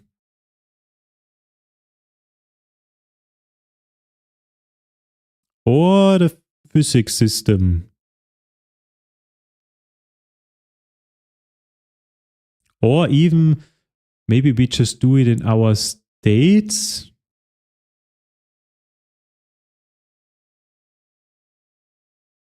Turn your running state into a data class direction. And then... Yeah, that would work.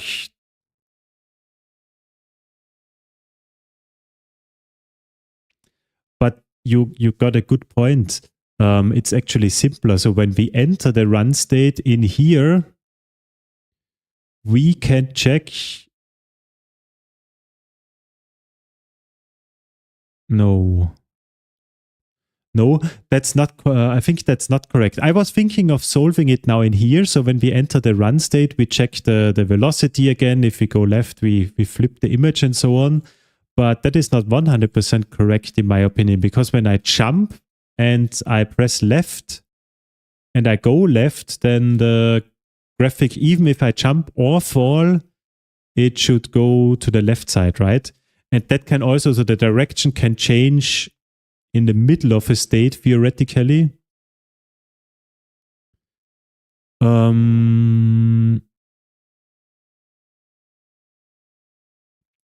But there, I always can think of funny edge cases. It will never happen in our game. But interesting one. Let's imagine there would be some wind mechanic in our game and some wind is blowing there. And we move to the right, but actually the wind is too strong and it pushes us to the left. In that case, the graphic should still be facing to the right because that is where the player wants to move. But actually he's moving to the left. So basing it on just the velocity, if we go right or left, is actually also not correct. I think we have the move component, and there we have a direction where someone wants to go. And I think in here, so we will move it as part of the move system, and we make the decision in here if we flip the sprite or not. Let's try that if that works. So in the move system, if the direction is not equal to none,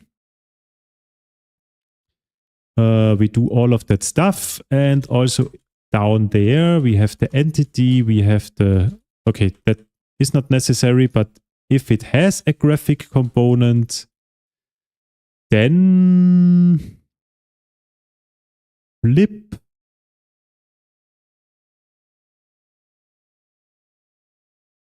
What was the difference between set flip and flip? I think we just want set flip. And on the x coordinate, we want to maybe set it to true, and on the y coordinate false. And when is it true? That is, we flip it when the move direction, so when the direction is equal to move direction left. Is that it?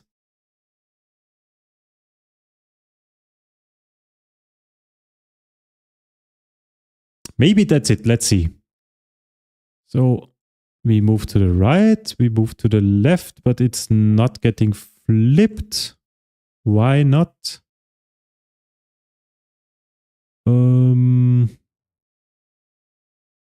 Seriously, why not? So flip.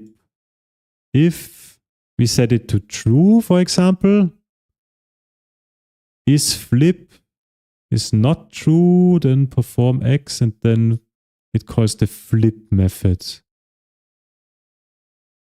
Okay, maybe we need to call the flip method instead of set flip. What is the difference there?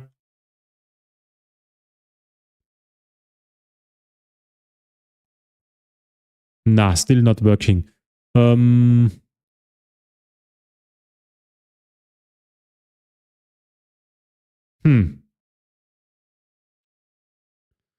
First of all, let me get rid of this debug line here. We don't need it anymore.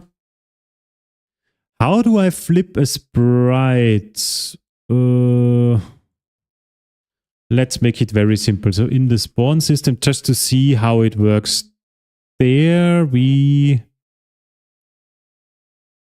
have a graphic component somewhere. Yes, in here we create the sprite, and we have here a size, and let's also set here set flip true false. What is now happening? It does not flip anything. So if I set it to true, it also does not do anything. So if I call just flip, it's also not doing. Why is that method completely useless? I don't get it. I really don't get it. What the hell?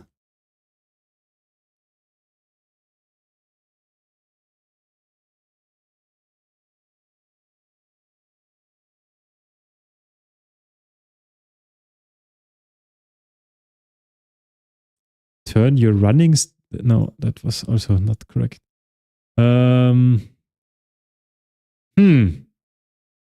Why is flipping not working? Wait, I have an idea. We have a render system. And when we render it, we say sprite draw. Okay, but that should actually consider everything and draw it correctly, right? I would say so. I really don't get it. Why is flipping not working? I'm not setting a state, but performing a flip. Perform horizontal flip. Perform vertical flip. Yes. So I say do a horizontal flip, but it doesn't do that. Obviously. Although it's updating the vertices correctly. Yes. Huh.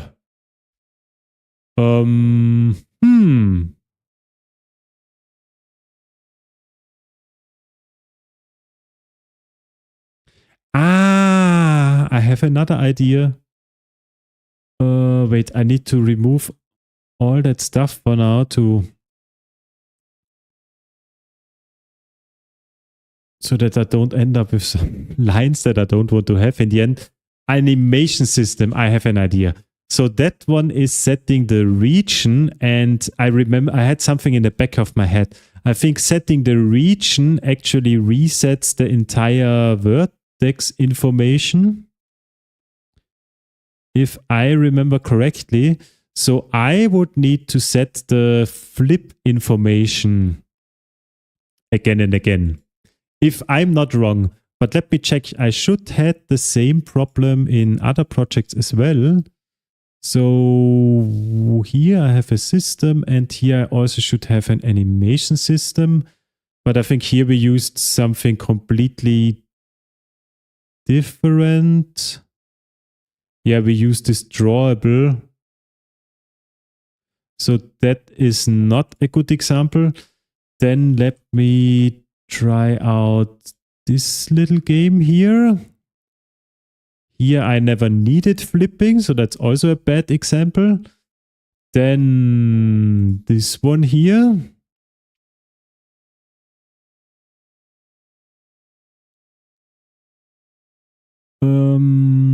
System, animation system,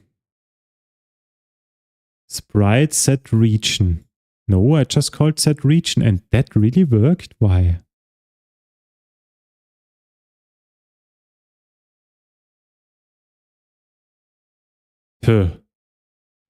Can you flip? Can I search here over this code base? How did that work when you open the link?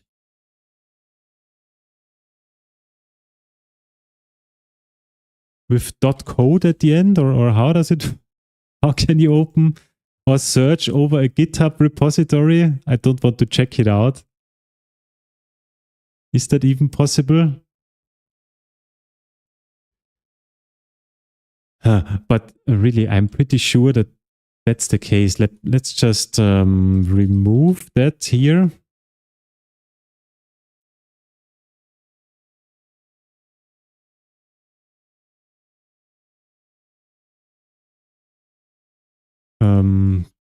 One more time back to the spawn system. So now I set the flipping here. Nah, still not working. I don't get it. Just the search top right and then select this repository. Okay. And now I can write here flip.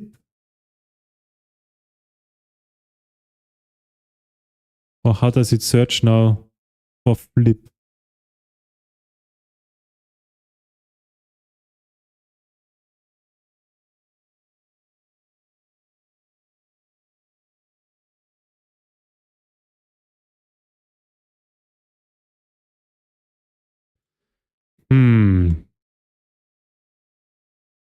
Yes, that should be it. Okay, okay, maybe I really did not use flip here. How about here? Ah, yeah, okay, that works. So when did I flip? In the move system? Here I did it in the move system.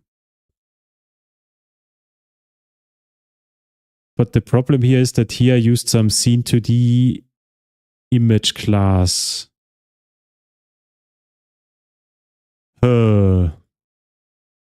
Then thank you for the hint, but let me find out. Also no flipping. I never needed flipping. I'm surprised that I never needed it. I cannot believe it. What kind of projects did I have as well? Dark matter. Let's search here for flipping. Also never called or used. The last one that I had in mind is the platformer from many, many years ago. Set. Okay, let's go to this game render system. Frame, set, flip, and false. So yeah, this set origin. Yes, I remember that I always called things like that, but was that maybe even on the lower level? So animation, get keyframe. I get the sprite, and then I set the flip information. The origin center. And then had to do some strange drawing stuff. Huh. Okay, let's try to solve it. But first of all, because we have a lot of code now and we need to fiddle now around quite a lot, let's commit first all our changes that we find in the different code pieces that we are now going to adjust to at some point hopefully find the issue why we cannot flip our sprite. So animation system. Okay, so here we need to turn that on again. Yeah. Okay, then here we had the utility stuff. We just moved it to a different package. Then a couple of images. That one also just got moved.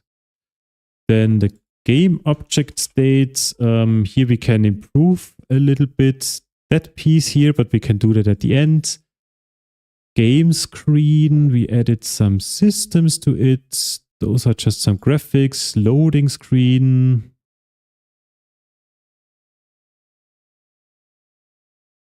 I don't even know what happened here, but seems like the imports got updated for whatever reason. Then we have math stuff. We have the move system. Let's revert the change because there nothing has changed actually. Render system also nothing has changed. There has something changed because we moved something around. That's also the reason of that class here, because there was this util package move. Okay. Then spawn system, there were a lot of changes where we add the additional components and things like that. Then that one revert to the original one. Then the new state component, the new state system, which is very simple. And we had the tiled components. And that's it. Add animation system and state system. Okay.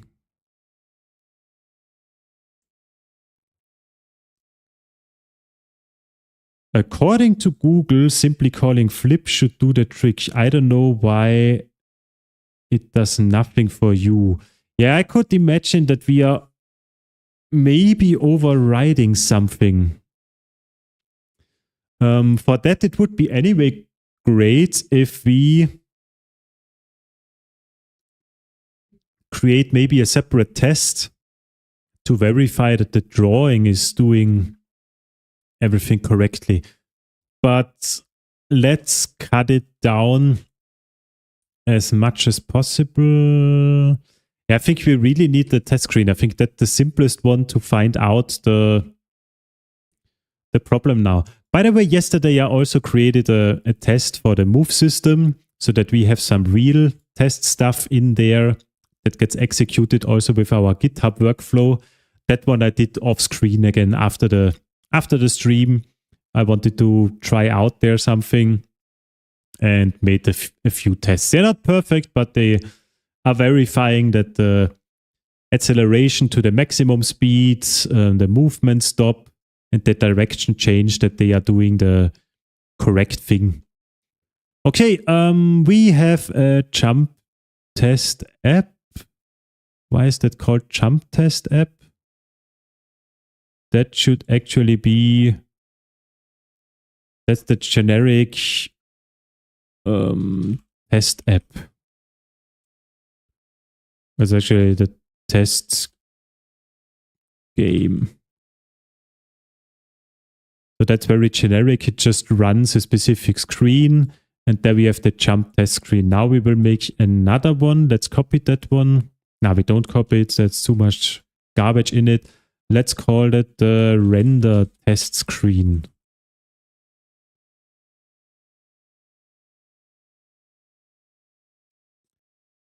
Are you flipping the whole animation or just one sprite by accident?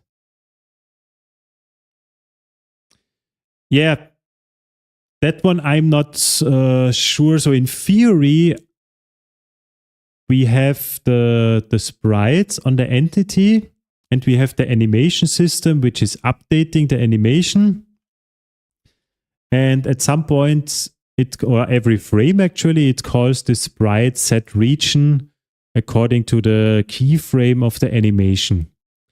And I think, but I'm not 100% sure, I think that this method here internally, the set region stuff, is somehow resetting all the vertex information. So any rotation, scaling, flipping will be removed, but I'm not 100% sure.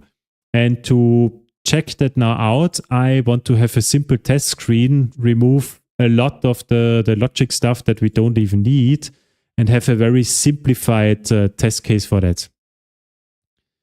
That would be my goal for here. So we need a sprite patch.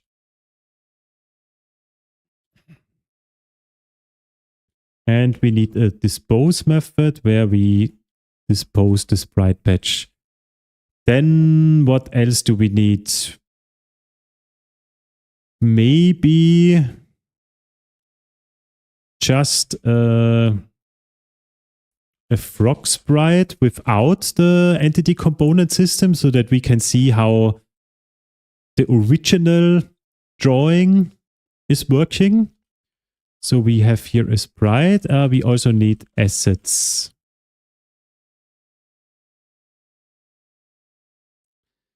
And our sprite gets a specific texture region.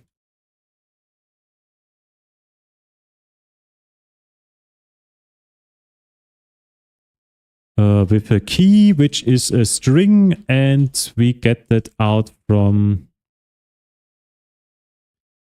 texture atlas asset game object. By the way, that one is loading all the time, right? Which is also not correct. We just need to load once, and then we need access to it. That's something that we need to fix here, not today, but let me write that down. Assets class should not load an asset all the time. Just load it once. Maybe part of the loading screen, so that we load everything just once. Let's fix that at the beginning of the next day where we work on it. Okay, good. So that's more a resource issue right now.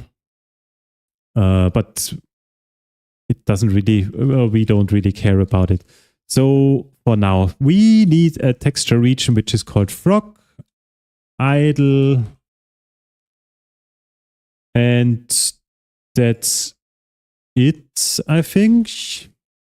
So we have here the atlas, and then from the atlas we find a region with the name and index 0.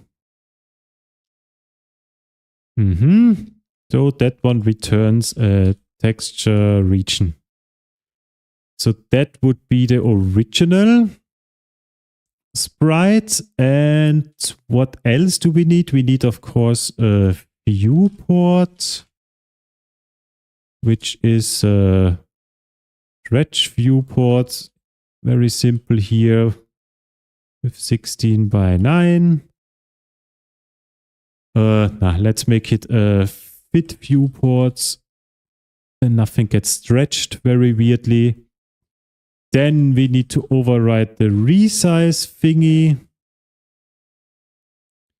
so that everything is centered correctly. And we need a render method where we will use our sprite patch and we will render the frog sprite.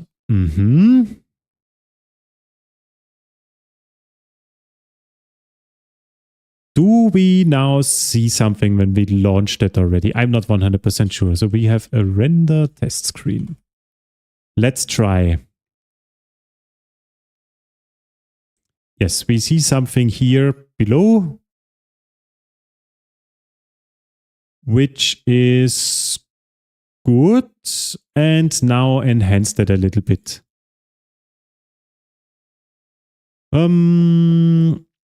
Let's move that a little bit to the right. Set position to, I don't know, 4 and 1.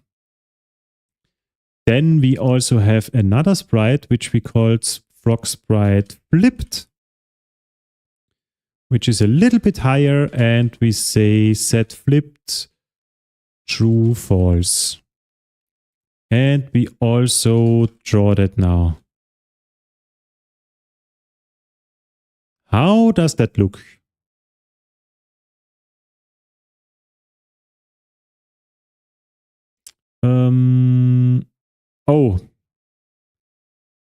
We are applying the wrong viewport.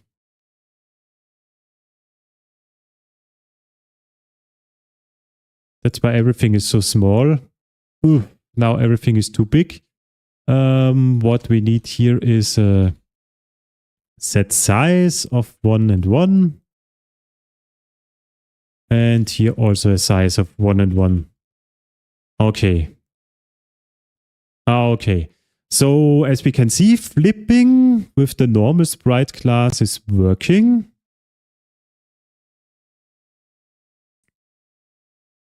So the problem is our code.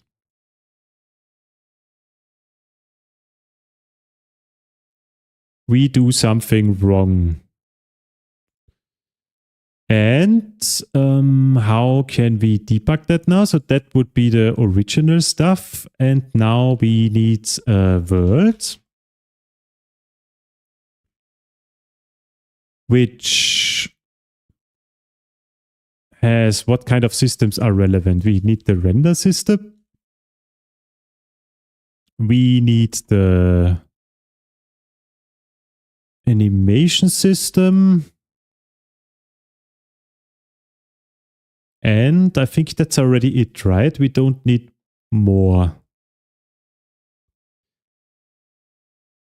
Yeah, we don't need more. So we also need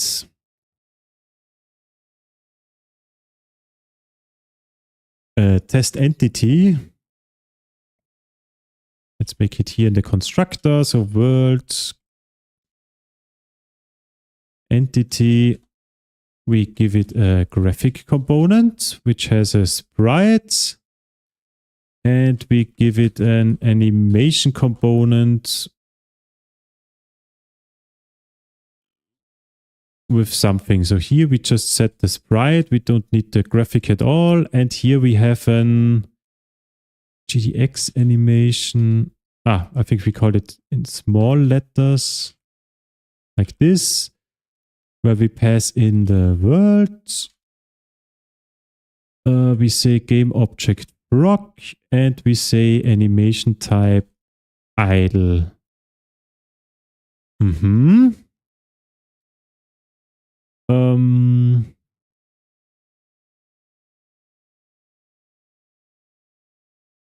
I think that's it.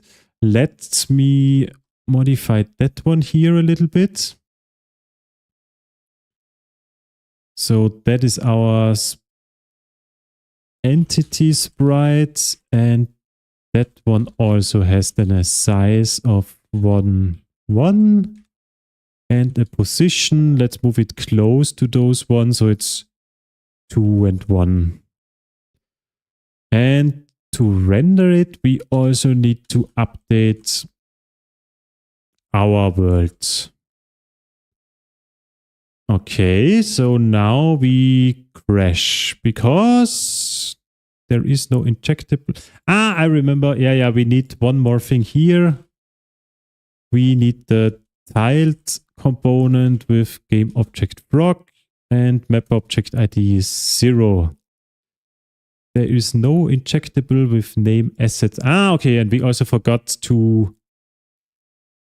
add here some things that our world needs. So one of them is the assets. The other one is for sure the badge.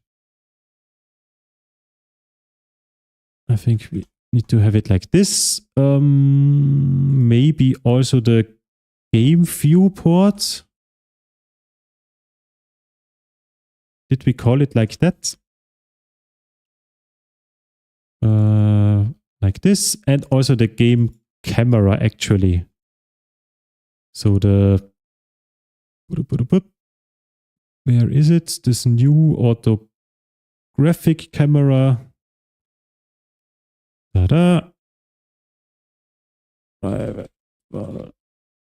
Camera, which we can also pass to our viewport as last argument, and which we can also register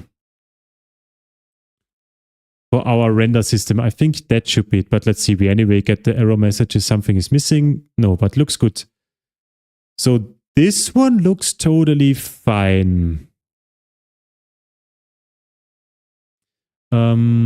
Wait, I want to do one more thing. So first of all, simple sprite entities, and below I want to have the animation entities that we can see that both is working. So let's move that down here as well. So here would be the simple sprite entities without the animation. And the sprite that we take here is this one here, so that we have the same as before. At position 3, maybe, that it's very next to each other. So here we have 3. We don't need the tiled info, I think. We just need that for the very simple entities. And the other one is with set flip true false. And that one is with a height of 2, right? Yes. Okay, so let's see. Yeah, so if we are just using the graphic component, everything works. So those are the original ones. Those are the ones from our entity world. And they look the same. So that one for sure is working. So the problem seems to be in the combination with the animation system. So let's create another entity. The last one. That is on position 2. We flip it. And this flipping maybe does not work now. Let's see. Yep, the flipping does not work. In combination with the animation system. That's interesting. And that brings me back to my original thought process that part here is resetting certain things. So what we need is maybe something like this. So we have the sprite. Then sprite is flip X. We remember it, we set the region, and afterwards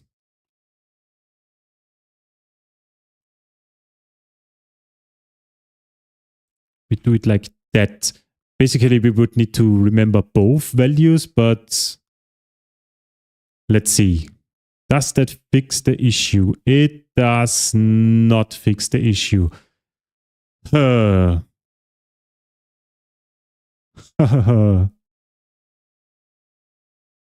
That's really interesting. Why does the animation break the flipping of the sprite?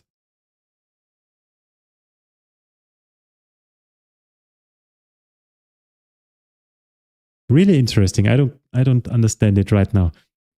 Can you walk through how you're rendering your graphics? Also, how are you creating them whenever you get the chance?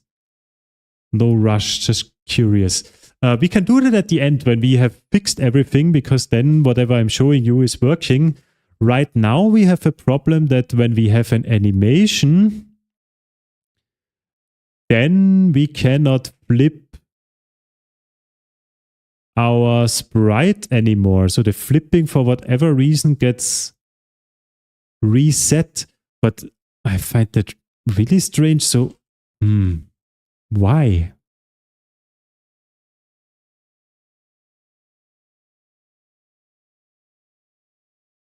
Why are the sprites flipped when I say set true?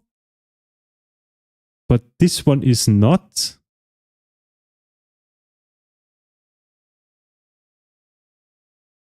Although I'm calling the method after I'm updating the animation.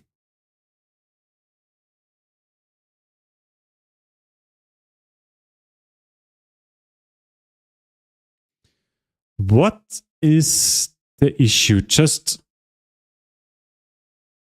if I remove the set region call here, what is then happening?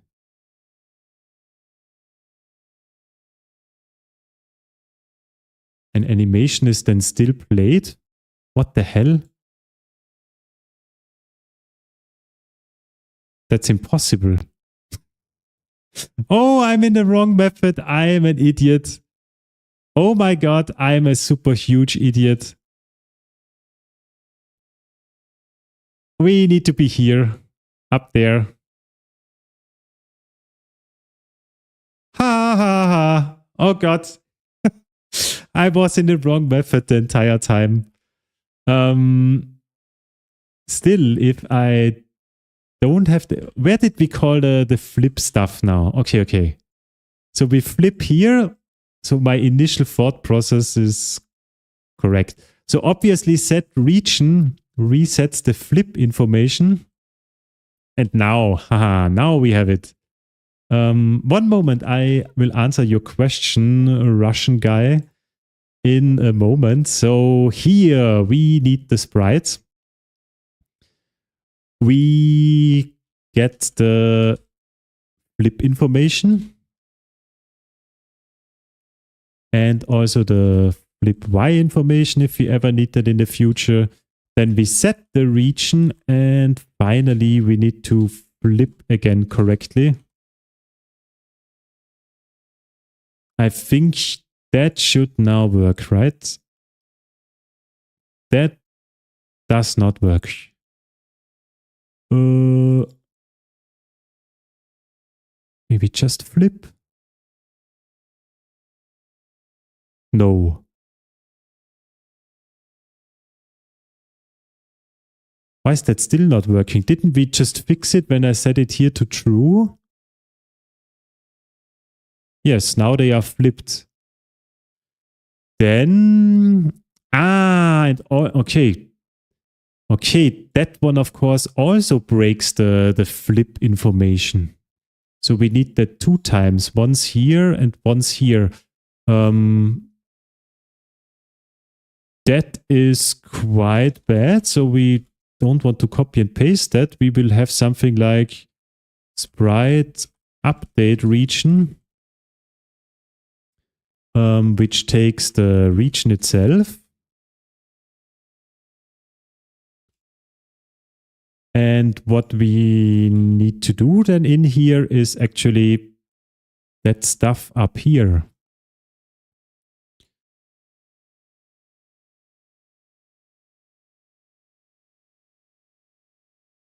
Let's also call this set flip instead of flip.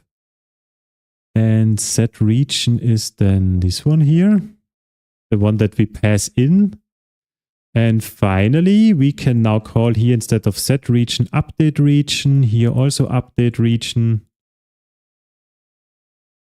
And now I'm confident that it's not working.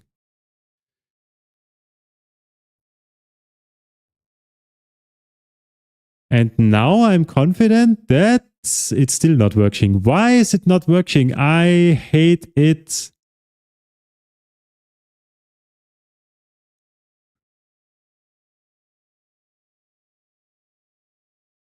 I hate it really. What is the problem? Here we had it solved when I called the method directly. Okay, now it's flipping endlessly, so we need to call set flip. Yes. So here we are looking to the left. That's good. So we know for sure if we call set flip with true after, so in this update region, we need to call here set flip, not just flip. So that one we know for sure it's working when that value here is true. But it seems like it's not true. Why is it not true? Let's see. We have here flip information false, flip information false, false, false, false, false. Why is it all the time false? So it seems like this, that piece here already gets reset at some point.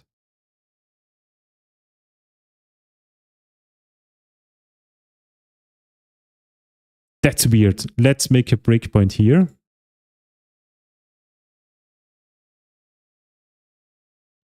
So we have an entity sprite. This entity sprite has, oh, I cannot find it here. Entity sprite is flip x, is set to false. But I set it to true up here.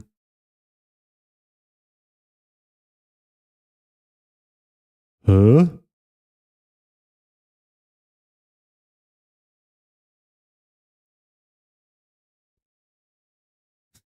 What the hell? What? Huh? Why is it already false at that point?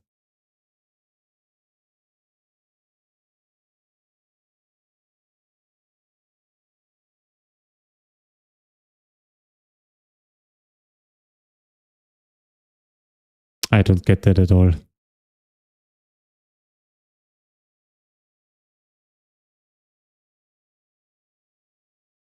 That does not make any sense. I create a sprite.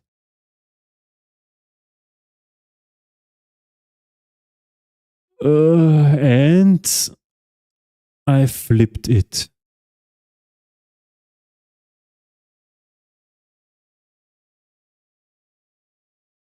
Wait, one more.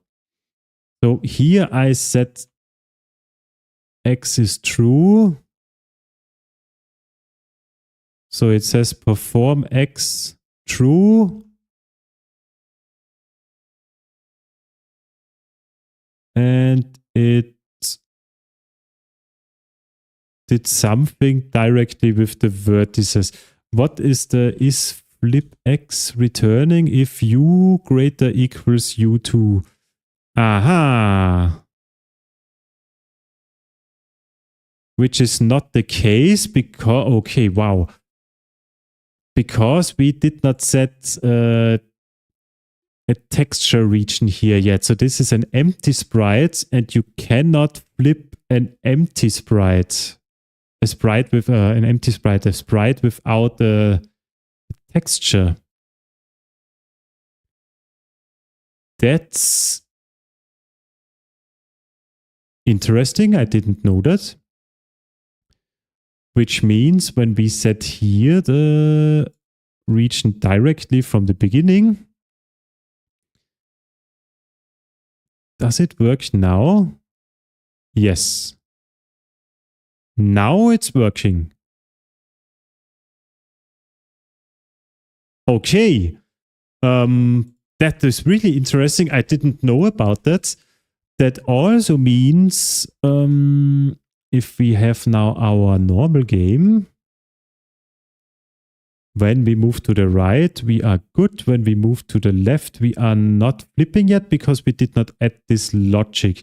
Okay, let me answer the question.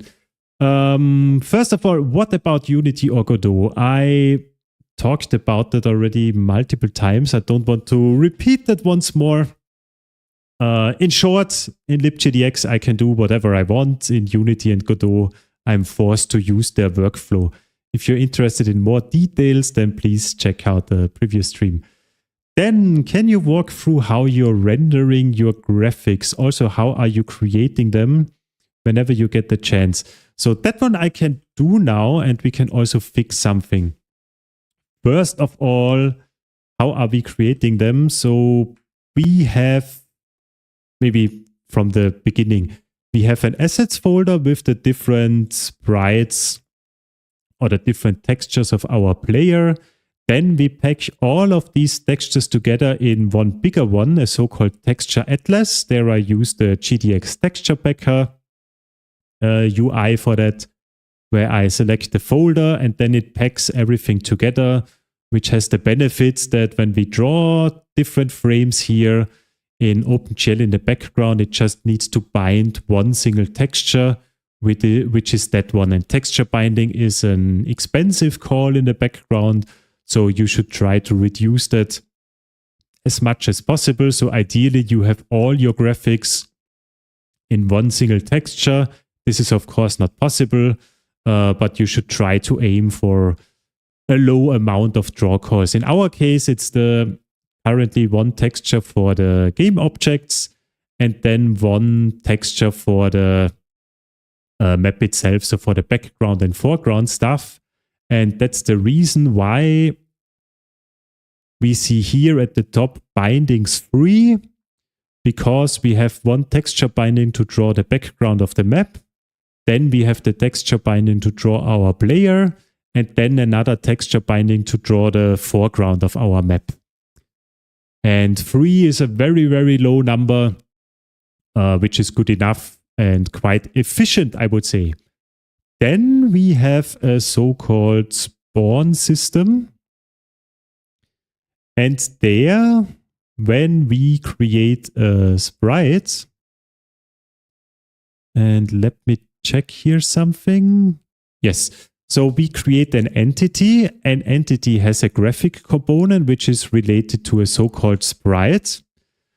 The sprite is nothing else than the texture that we have seen before. So one of these regions here, and the sprite has some additional information, like you can scale it, you can move it around, you can rotate it, you can flip it, and things like that. So that is then a sprite. And in the end, all entities which have a graphic component end up in a so-called render system. So that is an iterating system which renders over all entities that have a graphic component in here. And the important part is then we simply, for every entity, so this onTick entity, we get the sprite out of it from the graphic component, and we make a draw call of the sprite with our sprite patch. So this is how the rendering is working. I hope that answers everything. Then the flipping. So coming back to our move system, I think we want to flip in here. So if we have a direction left or right, then if our entity has a graphic component, then we get the sprite from it, and then we call setFlip. And we do flip if the move direction is left.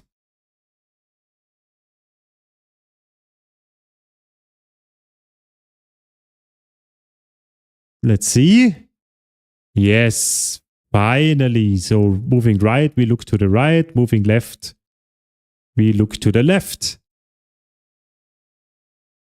Ta-da! We made it happen. Also, when we jump and we go left and right, you can see. So that is what I meant at the beginning. So also in a jump, you can change the direction a little bit. So it makes sense that we implemented it the way that we currently did. I think that's good enough.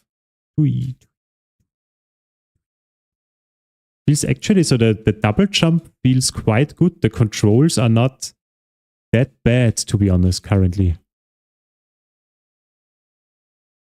It's not super good, but it's not bad. So here we need to, I need to write some comments because I will never remember that. First of all, we want here the let again, because that one here is not 100% correct, to be honest. Because we want to access the sprite. Yes, we want to flip it. Yes, that's also correct. But we don't want to change the Y flipping value, whatever the value is here. So we want to take the one from the sprites directly. So we can write it down like that. And also here, flip the sprites to look to the left when the entity is moving, or when the entity wants to move to the left. So here comes this edge case in place that I mentioned before. So for example, if we move to the right and there would be some wind which blows us back to the left, we still want to look to the right because that is the input that we gave our character. So we don't want to base the flipping on the speed that we are going. So the X linear velocity, we really want to base it on the direction from the input controller. Good. And the other thing, which is actually really important, is most likely, I would say, it has to be here, or should it be down there? I will set it up here. Important. In order for a sprite to make a sprite flip, it must have a region already. Otherwise, the flip X information of the sprite will always be false. That one I did not know. So, since the animation system is updating the region of the sprites and is also restoring the flip information, we need to set the region here. Or we should set the sprite region already at this point. Okay, so that one I did not know, and I think that is now perfect. So let me quickly check once more. So we have here this update region function now, which is restoring the flip information of the sprite. So I remembered that correctly, that set region is actually resetting certain values. I think if we would also rotate the sprites, I guess that also would not work. We would need to call here also set origin center, but we don't rotate yet, so we don't call it here. But I think that's also one trap that you can run into. Okay, then we have here the graphic flipping. Yes. Then this entire render test screen, which is not bad. Might come in handy in the future as well. Some renaming. And here we have a different test application that we are running. Okay, so add correct sprite flipping when moving right, left. Whoa, that was a big one, but that was actually a lot more things that I thought we would need. Also, I should add this to GitHub as well. Also from the assets folder, this frog image, we should add it as well. The raw assets, I think I did not commit those. Add resource and texture picture project file.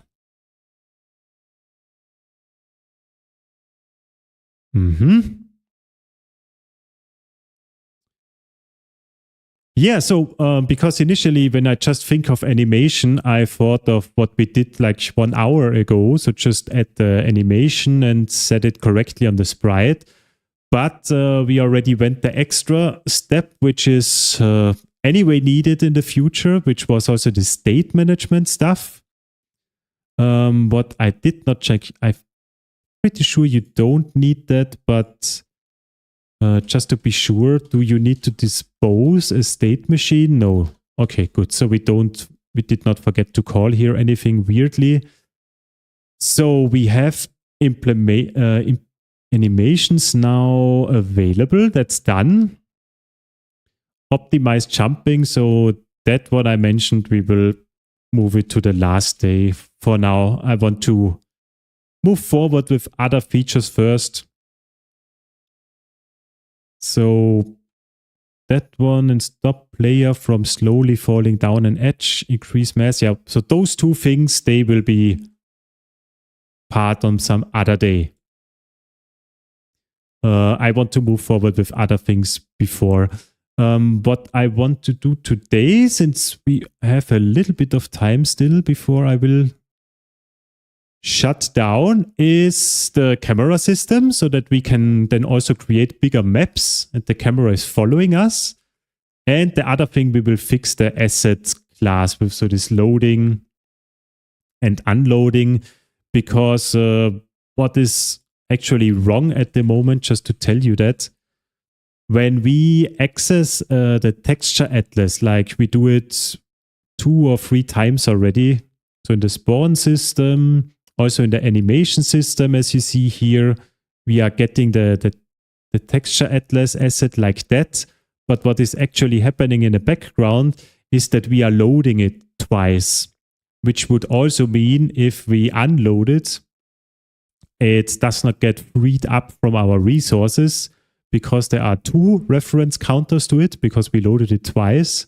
We would also need to unload it twice. And that is not correct. So in our case, it's a small game. And nowadays, I don't try to optimize certain things too much, because it's just annoying and complicated and most likely also not necessary. So what is easier would be like a load all resources, where we simply load everything that we need for our tiny little game, which is maybe, I don't know, 2 megabytes of resources with graphics and sound and so on. And that's it. And then the getters are then really just getters. So they don't load something internally. They are really just getter calls. We did not implement it like that because at the beginning, because we did not have a loading screen. But now we have one, so we can really do that inside our loading screen. So what we can do is we can create a method, let's call load all. And that method is simply iterating over all map assets. And for all of them, it is loading the tiled map. So it's actually doing that one here. So loading the tiled map with its path. So that would be for the map assets. Then it tells me here with, it's called entries. I remember that Kotlin changed something that values is always creating a new list or whatever that is returning. An array, actually, it seems like. And entries is just creating an array once and keeps it then so that you don't create a lot of objects. I think that was the main difference.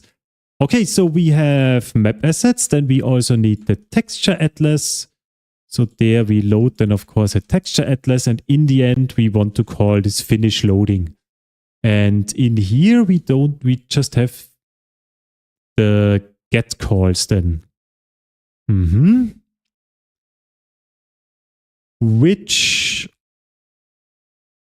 requires us now to have, first of all, let me check values. We'd never used that anywhere else, okay? So loading screen in here, when we show it, we can, first of all, load all. Then we access it, and then we would remove the map asset object. So we unload it. So now everything should hopefully still work. It doesn't.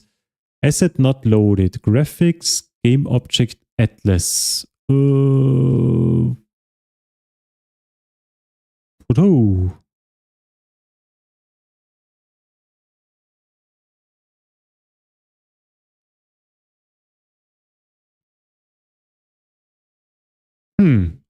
Why is that one not loaded? Quilly jumper. We have the loading screen. Yes. So in here, let me check. It somehow goes into the animation system before we go to the loading screen. That's interesting. Because when the screen gets created, we are already calling the constructor. Okay, I get it. But that's also then an easy fix, and it's actually clean, I would say. So we have a loading screen, which is doing load all resources, and parse collision fixtures for game objects out of tiled map. Okay. And when it is done, then we can remove the screen, we can dispose it, and now create a remaining game screen. So after we have all the resources available, then we can then create the rest of our screens.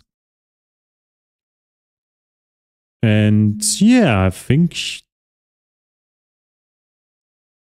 we need here the sprite patch as well. And then we are already golden.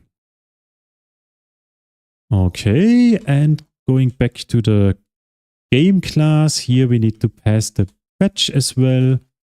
And that's it. So now everything should work again. No, still no. Chain shape. What is wrong now?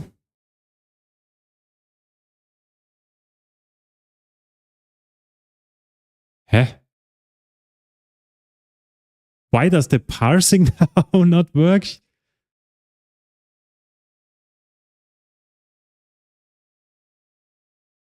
Is it?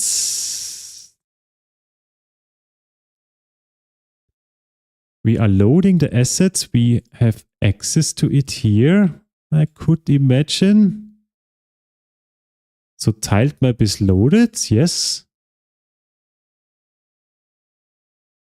And then we are parsing and there is now an error. Aha, wait. I might have an idea.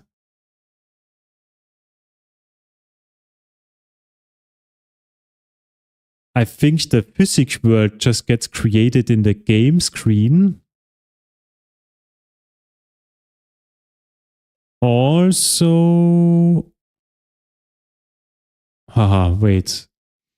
So we have here pass object collision shape. Yes. Then we have the tile set. We have everything in here.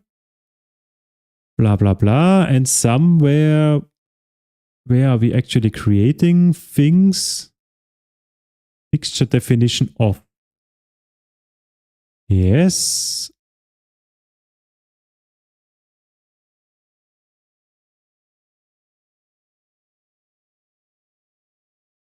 Create loop. Yeah, here we are creating something. And most likely to create something, you might already need the physics world. I could imagine that it works like that. That would make sense. Which would also mean that the physics world that we have here, so this context creation, that needs to be already available in the loading screen. So let's see if that is really the problem. So we have here a physics world, which then also gets exposed.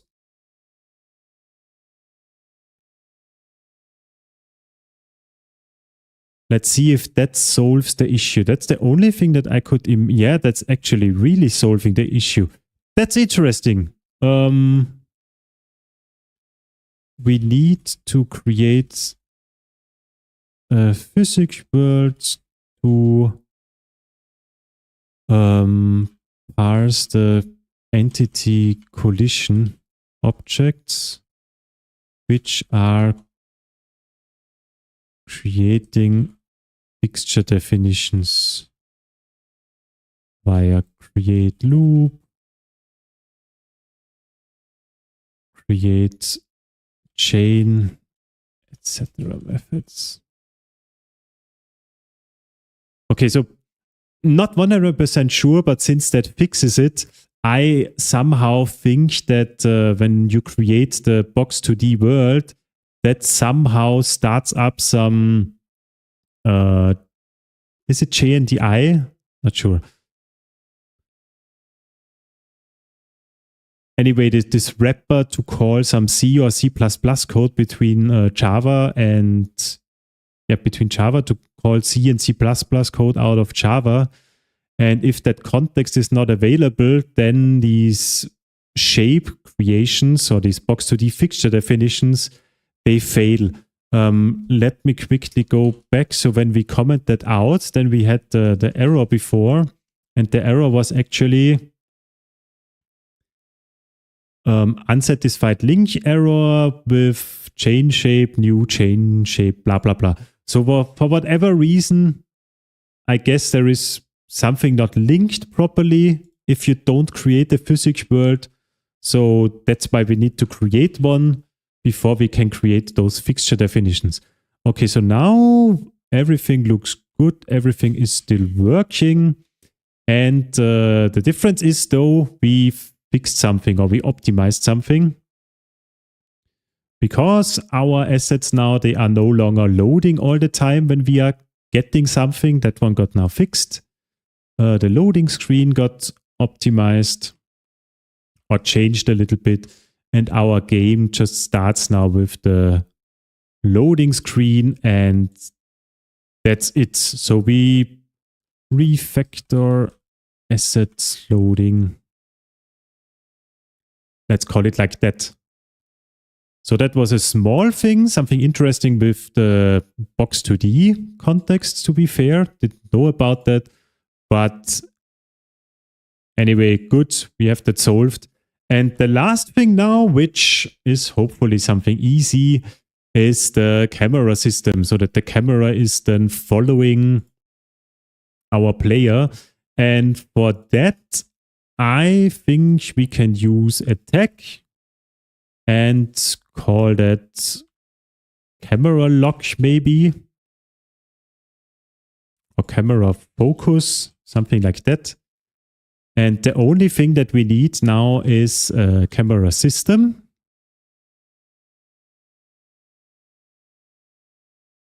And here we need to think that a little bit through. So of course we need to iterate over all entities which have this camera focus tag. And we need something in addition, because of course we need to focus the camera at the specific position. For that one, we could use the graphic or the Box2D body. But I personally prefer here the graphic.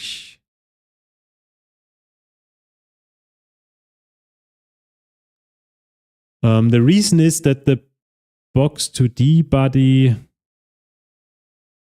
could we use it as well? Yeah, maybe not every entity will have a physics body.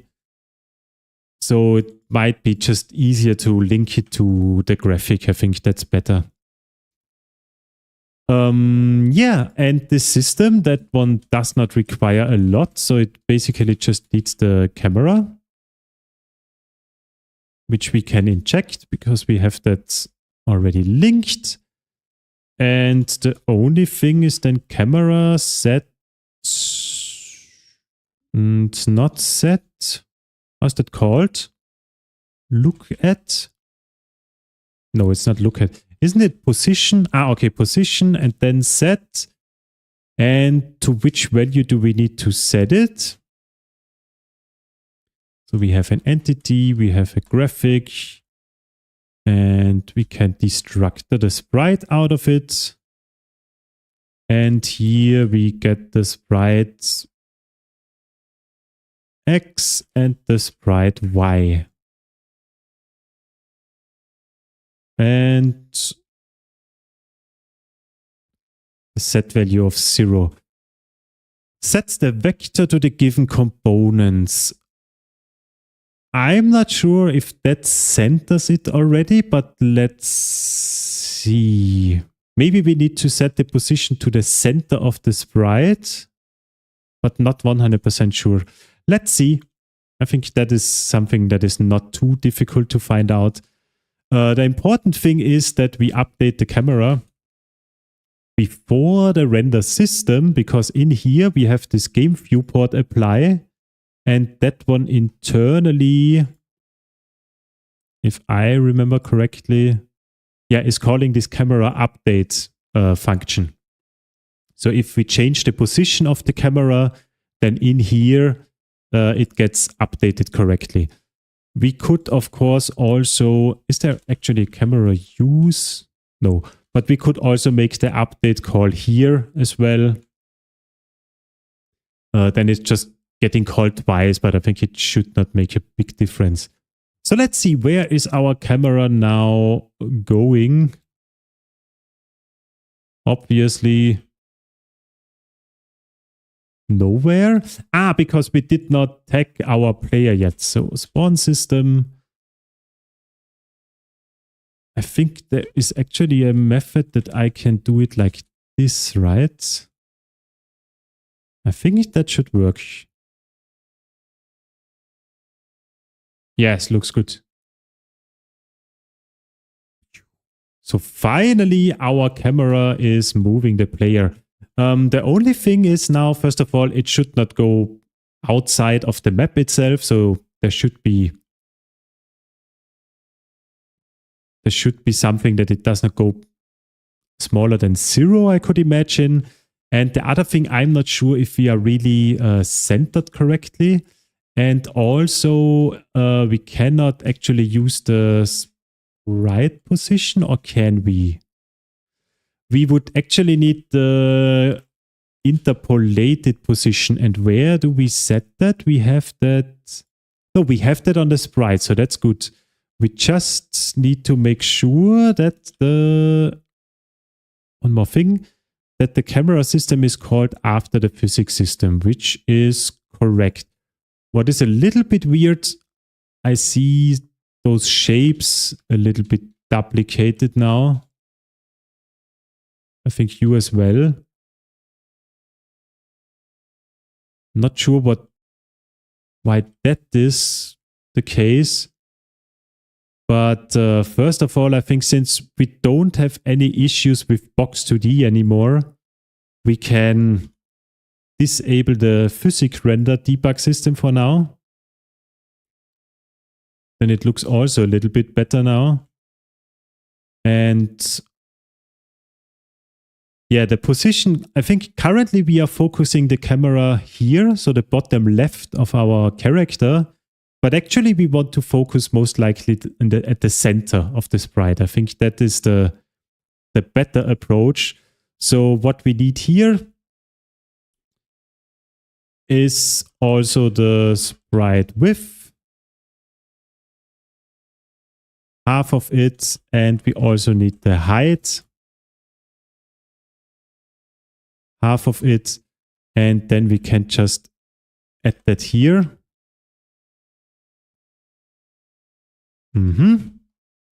So that's already yeah. I think that is now better.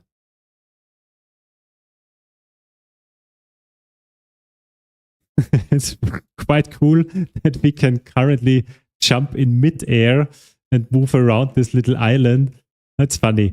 Okay, so this camera focus is already working. The last thing that I said is that we somehow need to make the camera bound within the boundary of our tiled map. That's the last thing for today. So the only thing that we actually need here is a game event listener for our system. That way we can now, when the event is a map change event, then we want to do something, and there should be like, I think it's a rectangle. So I would say map boundaries is a rectangle. Okay. And by default, it's 0, 0, 0, 0. Then here I would also make a check. So if the map boundaries width is greater 0, or yeah, and both of them actually, and map boundaries height is greater 0. Map boundary restriction for camera, and if there is no restriction, then we just set the camera like we did it now. But if there is a restriction, then we need to do some additional math stuff. So first of all, what is the boundary? So the boundary is actually always, it's actually always 0, 0. A map is never in a negative direction. So I just need a vector 2 here, to be honest. And then that one becomes is 0. Is not 0. It does not have that. Then let's move it that way around. Easier to understand. Okay, and the map change event. So in here we set then the map boundaries to our event map And I think it's just the width and the height, maybe.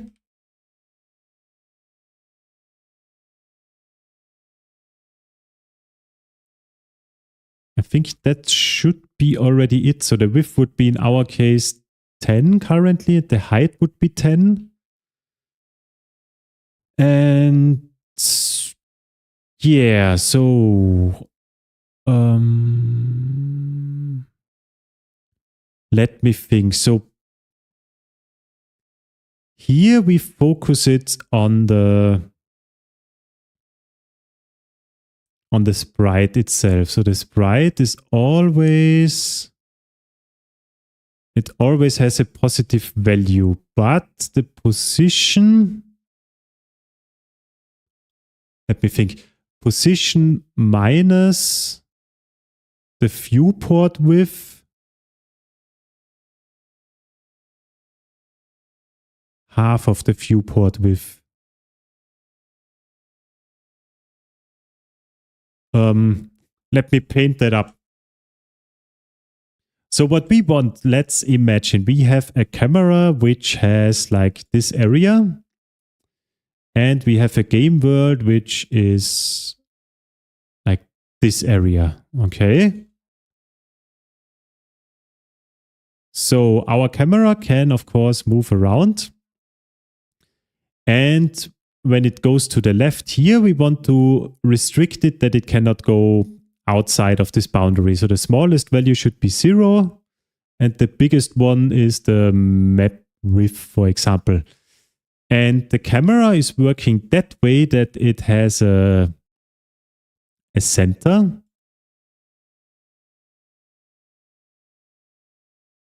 Somewhere here.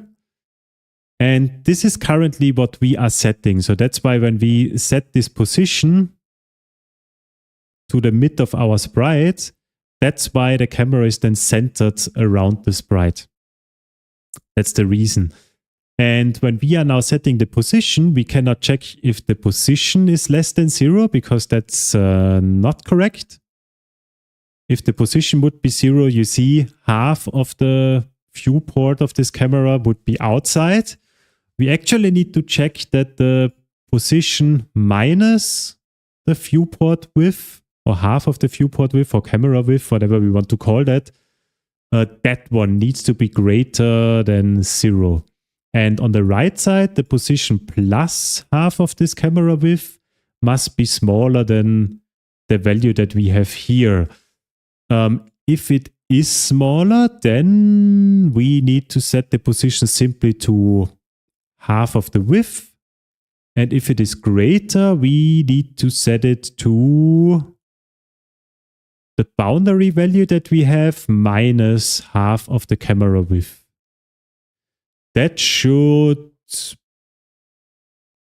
be it. So what we need is the viewport width is the camera width and half of it, and the same with viewport height is that value. And now the position, what did I say? So that would be that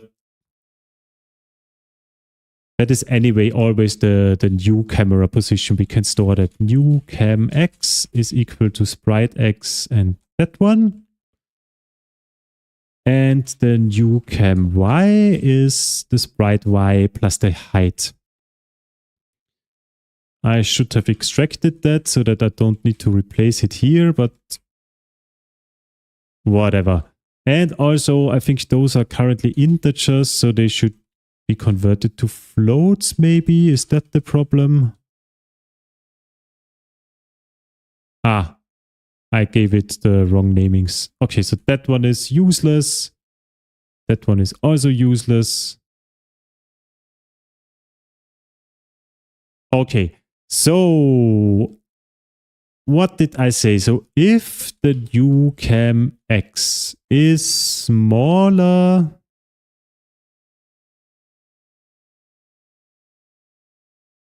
No, I need a value in between. So cam left x is then the new camera x minus the viewport width. And if this camera left x is smaller than 0, then that one needs to be a variable because now we need to update it. Then the new camera x is simply the viewport width. Otherwise, if the camera right x is equal to the position plus viewport width, so if this camera right x is greater than our map boundary x, then the new cam x is equal to map boundary x minus the viewport width.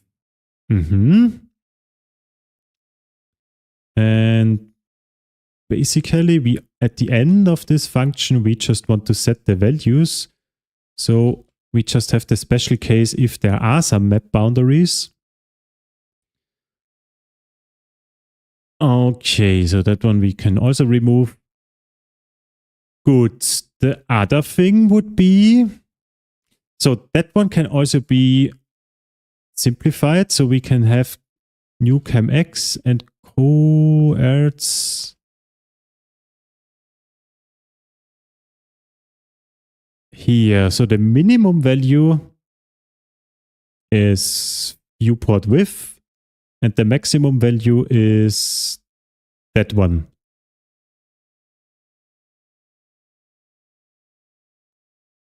Then we can get rid of these multiple if statements here. And very similar most likely for y. So if the new cam y is the minimum value is the viewport height, half of it, and the maximum value is the boundary at the top minus the height. So that one we don't need, so that it's very, very simple. And I think that should be it already.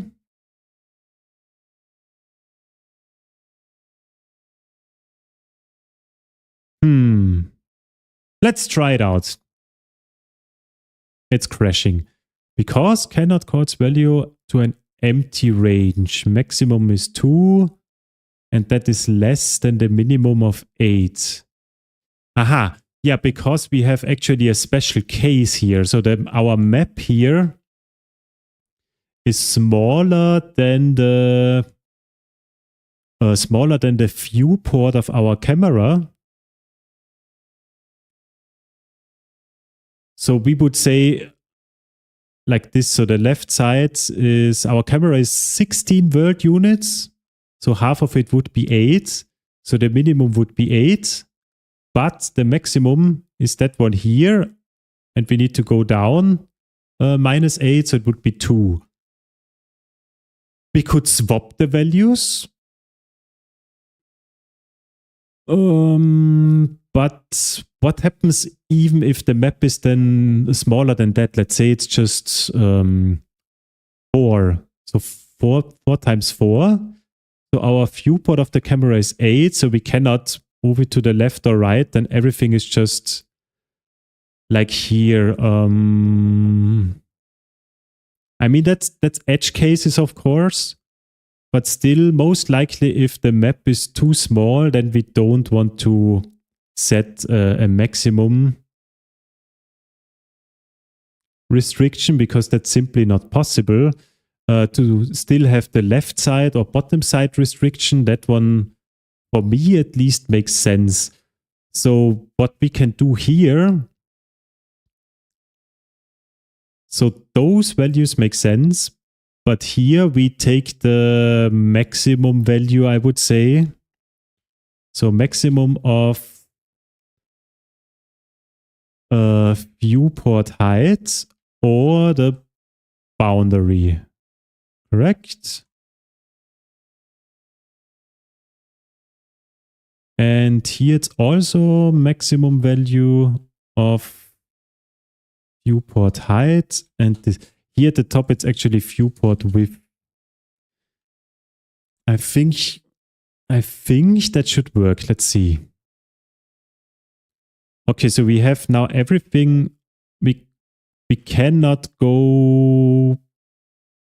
Yeah, so you see the 0 and 0, so the left and bottom corner we have. So the camera does not go below that. And on the right side, okay, because the map is just a size of 10, but our camera is bigger than that. So the restriction is currently the map, the camera viewport. So that's why it's not moving anymore. That's simply its size. And that is the behavior that I want. What I'm wondering now, does it crash at some point when I have a very weird camera?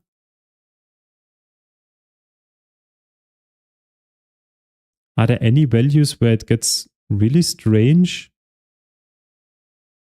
But doesn't look like it. So it seems like this is always working. Yes. So that's good. That's already the camera system. So now, in theory, we could create a bigger map and move already around. And I think that is actually what we will do. So one little thing, let's do that today. We just extend the test map here a little bit and beautify it again that it looks a little bit better. But camera system is done, which means everything of today is done. That's good. Coming back here. So here we can somehow change the map width and just make it twice the size, I would say. Yes, let's make it twice the size. And what is that? Is that foreground? Yes, that is foreground. So let's remove all of that foreground here. And let's make the map here a little bit bigger. So here, here, here. Then we have this one, that one. Dun, dun. Then we have this bottom area and we fill up the middle area. And maybe for the decoration, we have something like that. Okay, now I also want to, because that is one of a feature that we will implement later on, we also want to jump through platforms. So maybe we said we want to jump 3 tiles high. So that would be it. That the player then can maybe jump on that little platform here. And I think we always need that at least. So something like this and maybe one more platform, but here we would be out of the map. Maybe we should not even restrict the height, or should we? Nah, let's restrict the height of the camera. Okay, so that would be our test area. One more thing, so maybe the player should already jump here a little bit.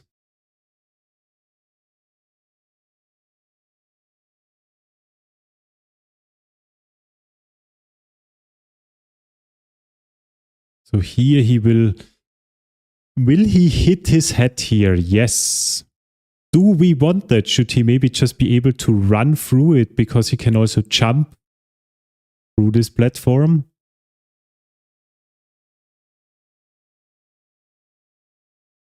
Good question. Other question. So for now, we just update the map and let's launch it. Okay. So we can go through here, but we cannot jump through here at the moment. Okay, that's already good actually because I think the collision stuff is a little bit smaller. We can actually run through it. and also we can jump on top of it. There we have a small problem, but that is something that we fix later on. Let me reproduce it once more. Okay.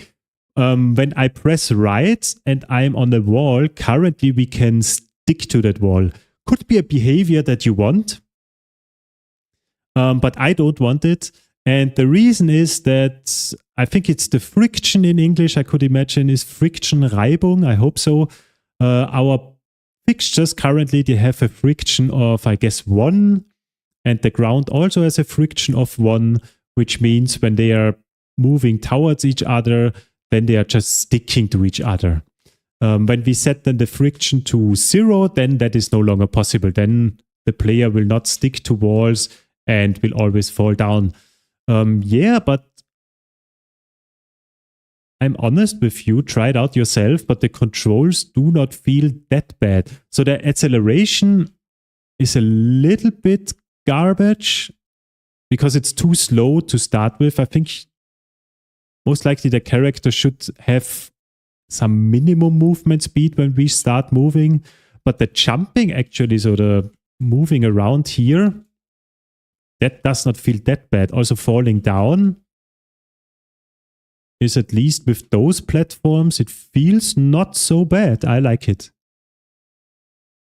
Okay, cool stuff. So we have a little bit of a playground. One more thing. So one fix that I could come up with. So when we update the player movement, we are setting here the direction. This is then part of the move system. And maybe, just maybe, when we go, where do we go? So we want to change here the direction, and then we update the value here. And maybe instead of starting always at 0, we should have some minimum speed, like, I don't know, 1. I don't know if that feels good.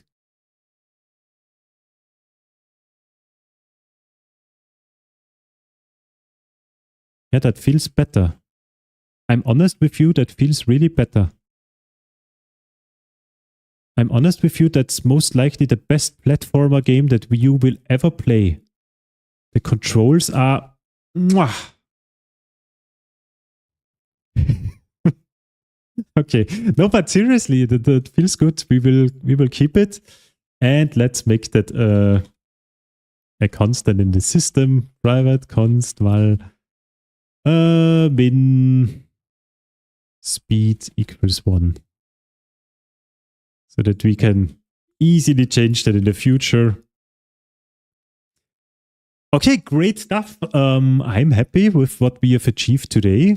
I hope you are happy as well. So we have a camera system where we can lock now the camera to a specific entity. We have the boundary with the map as well. We created a tag. We added the camera system and disabled the physics debug rendering. That's also a topic. Yeah, let's move that to the next day. How do we call that? So load game.properties, enable, disable, debug rendering, etc. So we will create a file in our assets folder where we can then turn on and turn off systems like that. That might be also useful if you roll out your game to some players and maybe one of them is contacting you and has some issues. And then it would be great if you can somehow easily turn on some debugging stuff on the client side to identify the problem in an easier way. And yeah, one solution for that would be that many games have a property file or some file with some configuration. And there, if you know about that file and the values that you can set there, then you can turn off and turn off specific things. So then we will make that here a little bit nicer. So we have it for the, let me take note here. We have it for the physics debug render system and for the profile, I would say. For those two, we need to set some properties. Okay, then move system got updated. Then we have here another tag and we updated the map. Okay, so add camera system. Commit and push. Great stuff. So let's go quickly through what kind of things we want to do the next couple of days. So today is Sunday and tomorrow I won't stream because Monday I don't want to stream. That's beginning of the week with work. I hate that. So Monday will be no stream, but Tuesday again in the evening. So during the week, always 7 in the evening, Central European time. There I will stream. And on Tuesday, we will make these properties happen. And the feature here with dash and double jump, I don't want to do them because those are tricky topics to get them right. And currently also our jumping is not perfect yet with the foot sensor for checking if we are grounded and things like that.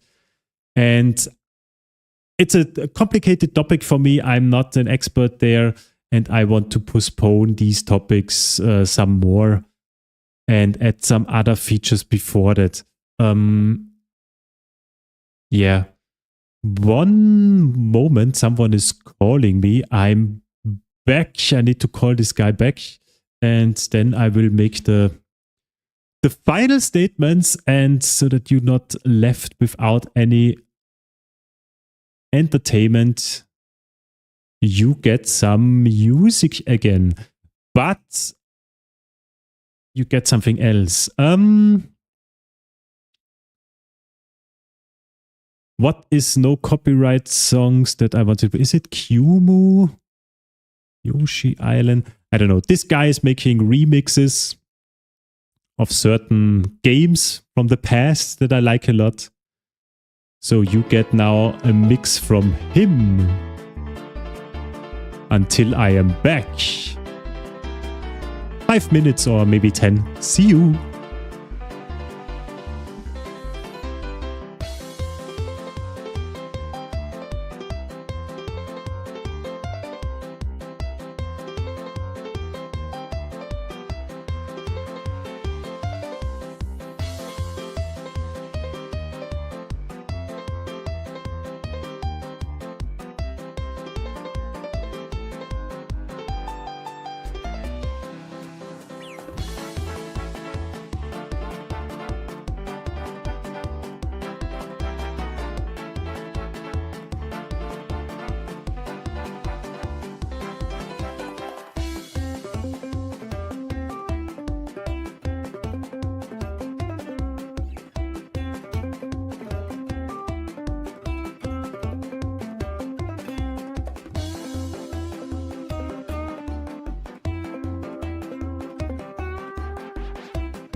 And I'm back. So what I wanted to say, I want to restructure here the things a little bit, what we are doing, because especially getting the jump mechanic correctly, also enemies topics. So those are for me personally more difficult topics because I don't have a lot of experience with it. And as we saw yesterday with the jump system, it takes me quite some time to get something working, not even the thing that I want. And in the end, it could be that this, I don't know, maybe it takes me 2 or 3 days to finish that, or 4 or 5 days, I don't know. And in the end, at some point, I don't have time anymore, unfortunately, for this project. So what I prefer is that, like we have it now, so we have something working, I can move, I can jump, and that is good to go. To make it perfect or better, that is something that we can do at the end if there is time left. So that's why currently I want to work on other features where I know they are not super difficult to implement, where I have some experience with it, and yeah, get a little bit more rolling feature-wise for our game. So that's why I would say, first of all, on Tuesday. So we will have this game property stuff. That should be something simple. And then I would also say we could make the music and sound stuff, which gives then also more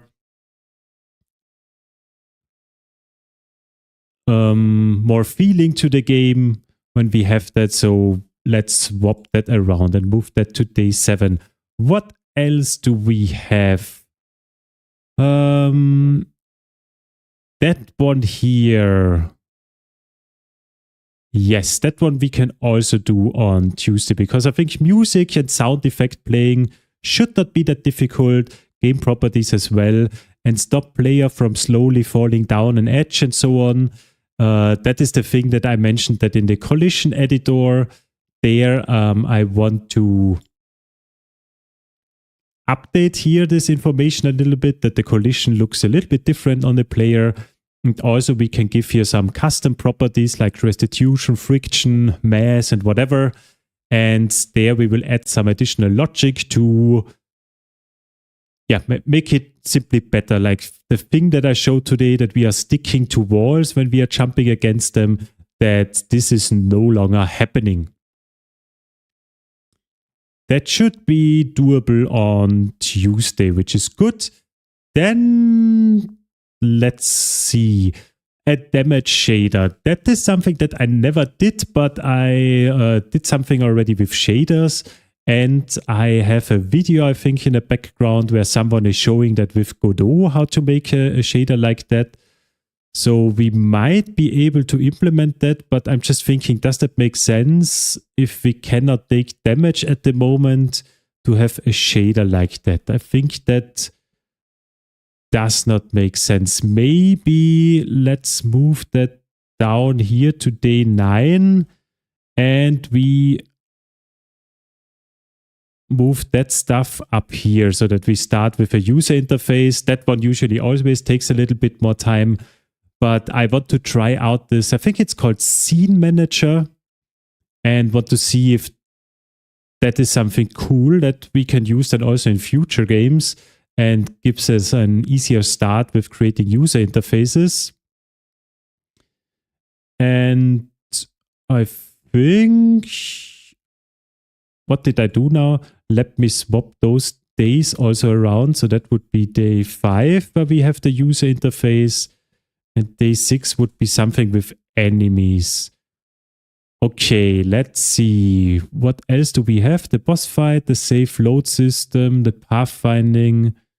Not really necessary. This optimized jumping. We need to do it at some point. Do we do it before we implement enemies or after we implement enemies? So here's GUI stuff, that is okay. Kill player when enough force, otherwise push player, move left, right, damage on contact. I think we will start with enemies, that's more fun for game point of view, that we can do something. Then we could also make, after that we have the enemies, we could then make the shader here. So we have enemies, we have then the shader for the damage stuff. Then let me think, then we should make the jumping a little bit better. Maybe not perfect, but a little bit better. Then the remaining features with double jump and dash functionality and things like that. And then finally some maps where we can play around. And whatever time is left for the other topics. Okay, so that means on Tuesday next week, we will make that stuff here. So we load some game properties to dynamically enable and disable systems. We add some music and sound effects to our game. And we optimize the player collision shapes a little bit, that we don't stuck to walls anymore. That also we hopefully don't slowly fall down edges. And things like that. Okay.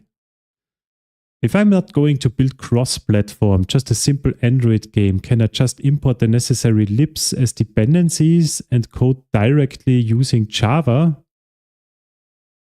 Not 100% sure what you mean, but in LibGDX, yes. So when can I run it? Let me check something. Is it under dev assets? No. Somewhere I should have the GDX lift off application. Oh no. Anyway, when you have the setup running from libgdx, you simply tick the Android launcher or Android backend. And with that, you are just running on the Android platform. Or you're just developing for the Android target platform. You don't have any desktop or other stuff with you. You can do that, but I personally would always add the desktop backend. So this LWJGL3, because I think it's way easier to develop your game on the desktop directly, where you can simply just start up the window and do something. Instead of always running the Android emulator, moving the APK file to it and wait for all of that stuff. I think developing the game is most likely way faster if you use the desktop backend. And then if you want to launch it on Android, you just pick the Android launcher and it runs already. So you don't need to change any code in your game. Just works.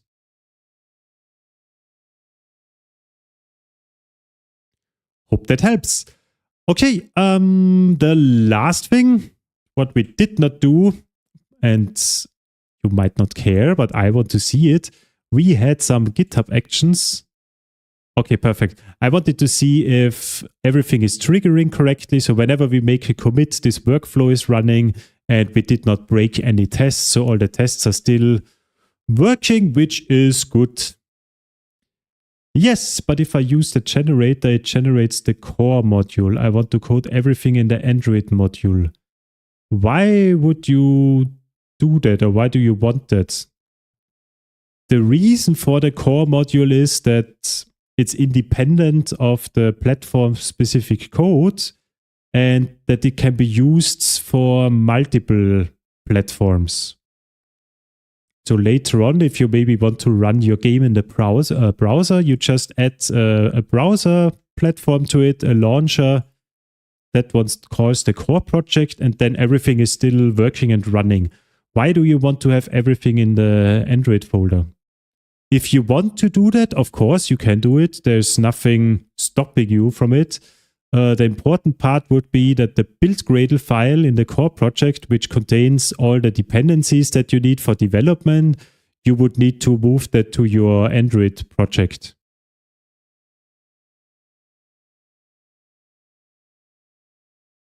Because I just need to develop for Android. I want to keep it simple.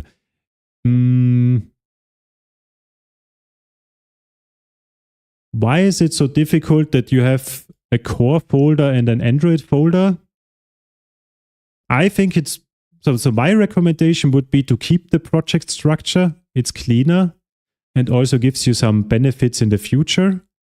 And I don't think it's that complicated. So you anyway, 99% of the time you will develop in the core project. You don't need to touch the Android launcher at all. That's a one-time setup that you have it right. That's, I don't know if it should be in portrait mode or in landscape mode and things like that. That is some Android launcher specific things, but everything else is happening in your core project. But if for whatever reason you don't want that, you can of course change it. So as mentioned, in the build Gradle file, you have the important dependencies. Those you would need to copy to your Android launcher Gradle file. And then you can develop everything within that Android project. That also works.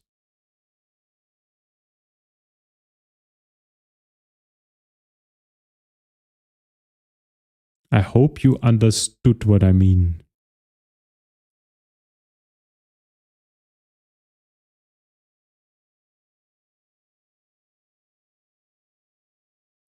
Can I send an intent from the Android module and receive it in the, let me make that bigger. Can I send an intent from the Android module and receive it in the core module? What is an intent? Is that some Android specific stuff? I'm not an Android developer, so I don't have expertise there. An intent is an abstract description of an operation to be performed. It can be used with start activity to launch an activity, broadcast, to send it to any interested broadcast receiver. I have no idea. Let me check something here. Maybe better. Let's take a more modern example. I think how did I call it? Dark Matter it was called. That one has a more modern Android launcher. It maybe looks different nowadays. So what you get is an Android application. There you get a bundle in it, which I think is, it's Android operation specific bundle. And then it calls super on create. I could imagine that is the create stuff from the Android application. And then it initializes the game from the core module and sets some Android specific configuration stuff. So not sure if you can see that. Let me make it a little bit bigger. Oh, but then what happened now to the left side? Somehow it's gone. Let me reload the page. Okay. So this is how an Android launcher would look like in LibGDX. It's from another project, a little bit old, so 4 years ago. Might look a little bit different today. But anyway, what you have here, you have then your Android launcher, which extends the Android application. This is some LibGDX internal stuff. But there is a create method called where you get in a bundle. I'm not sure what the bundle is, but I see here it's the Android OS specific stuff. So I guess it's from the SDK. It calls then the on create on this bundle. So that might be this application create context in Android. Not 100% sure. And maybe in here you can somehow create those intents that you meant. And what you also have, you have access to your game in this launcher. So there the instance is created. And of course, you have access to everything in your core project. So whatever you want to call from the core project, you can do it from here. You can specify Android stuff in Android module and use it in core module by interfaces. So that would be the idea, correct? So in this Android launcher module, there we have the dependencies for Android stuff and also Android SDK thingies, like you see it here.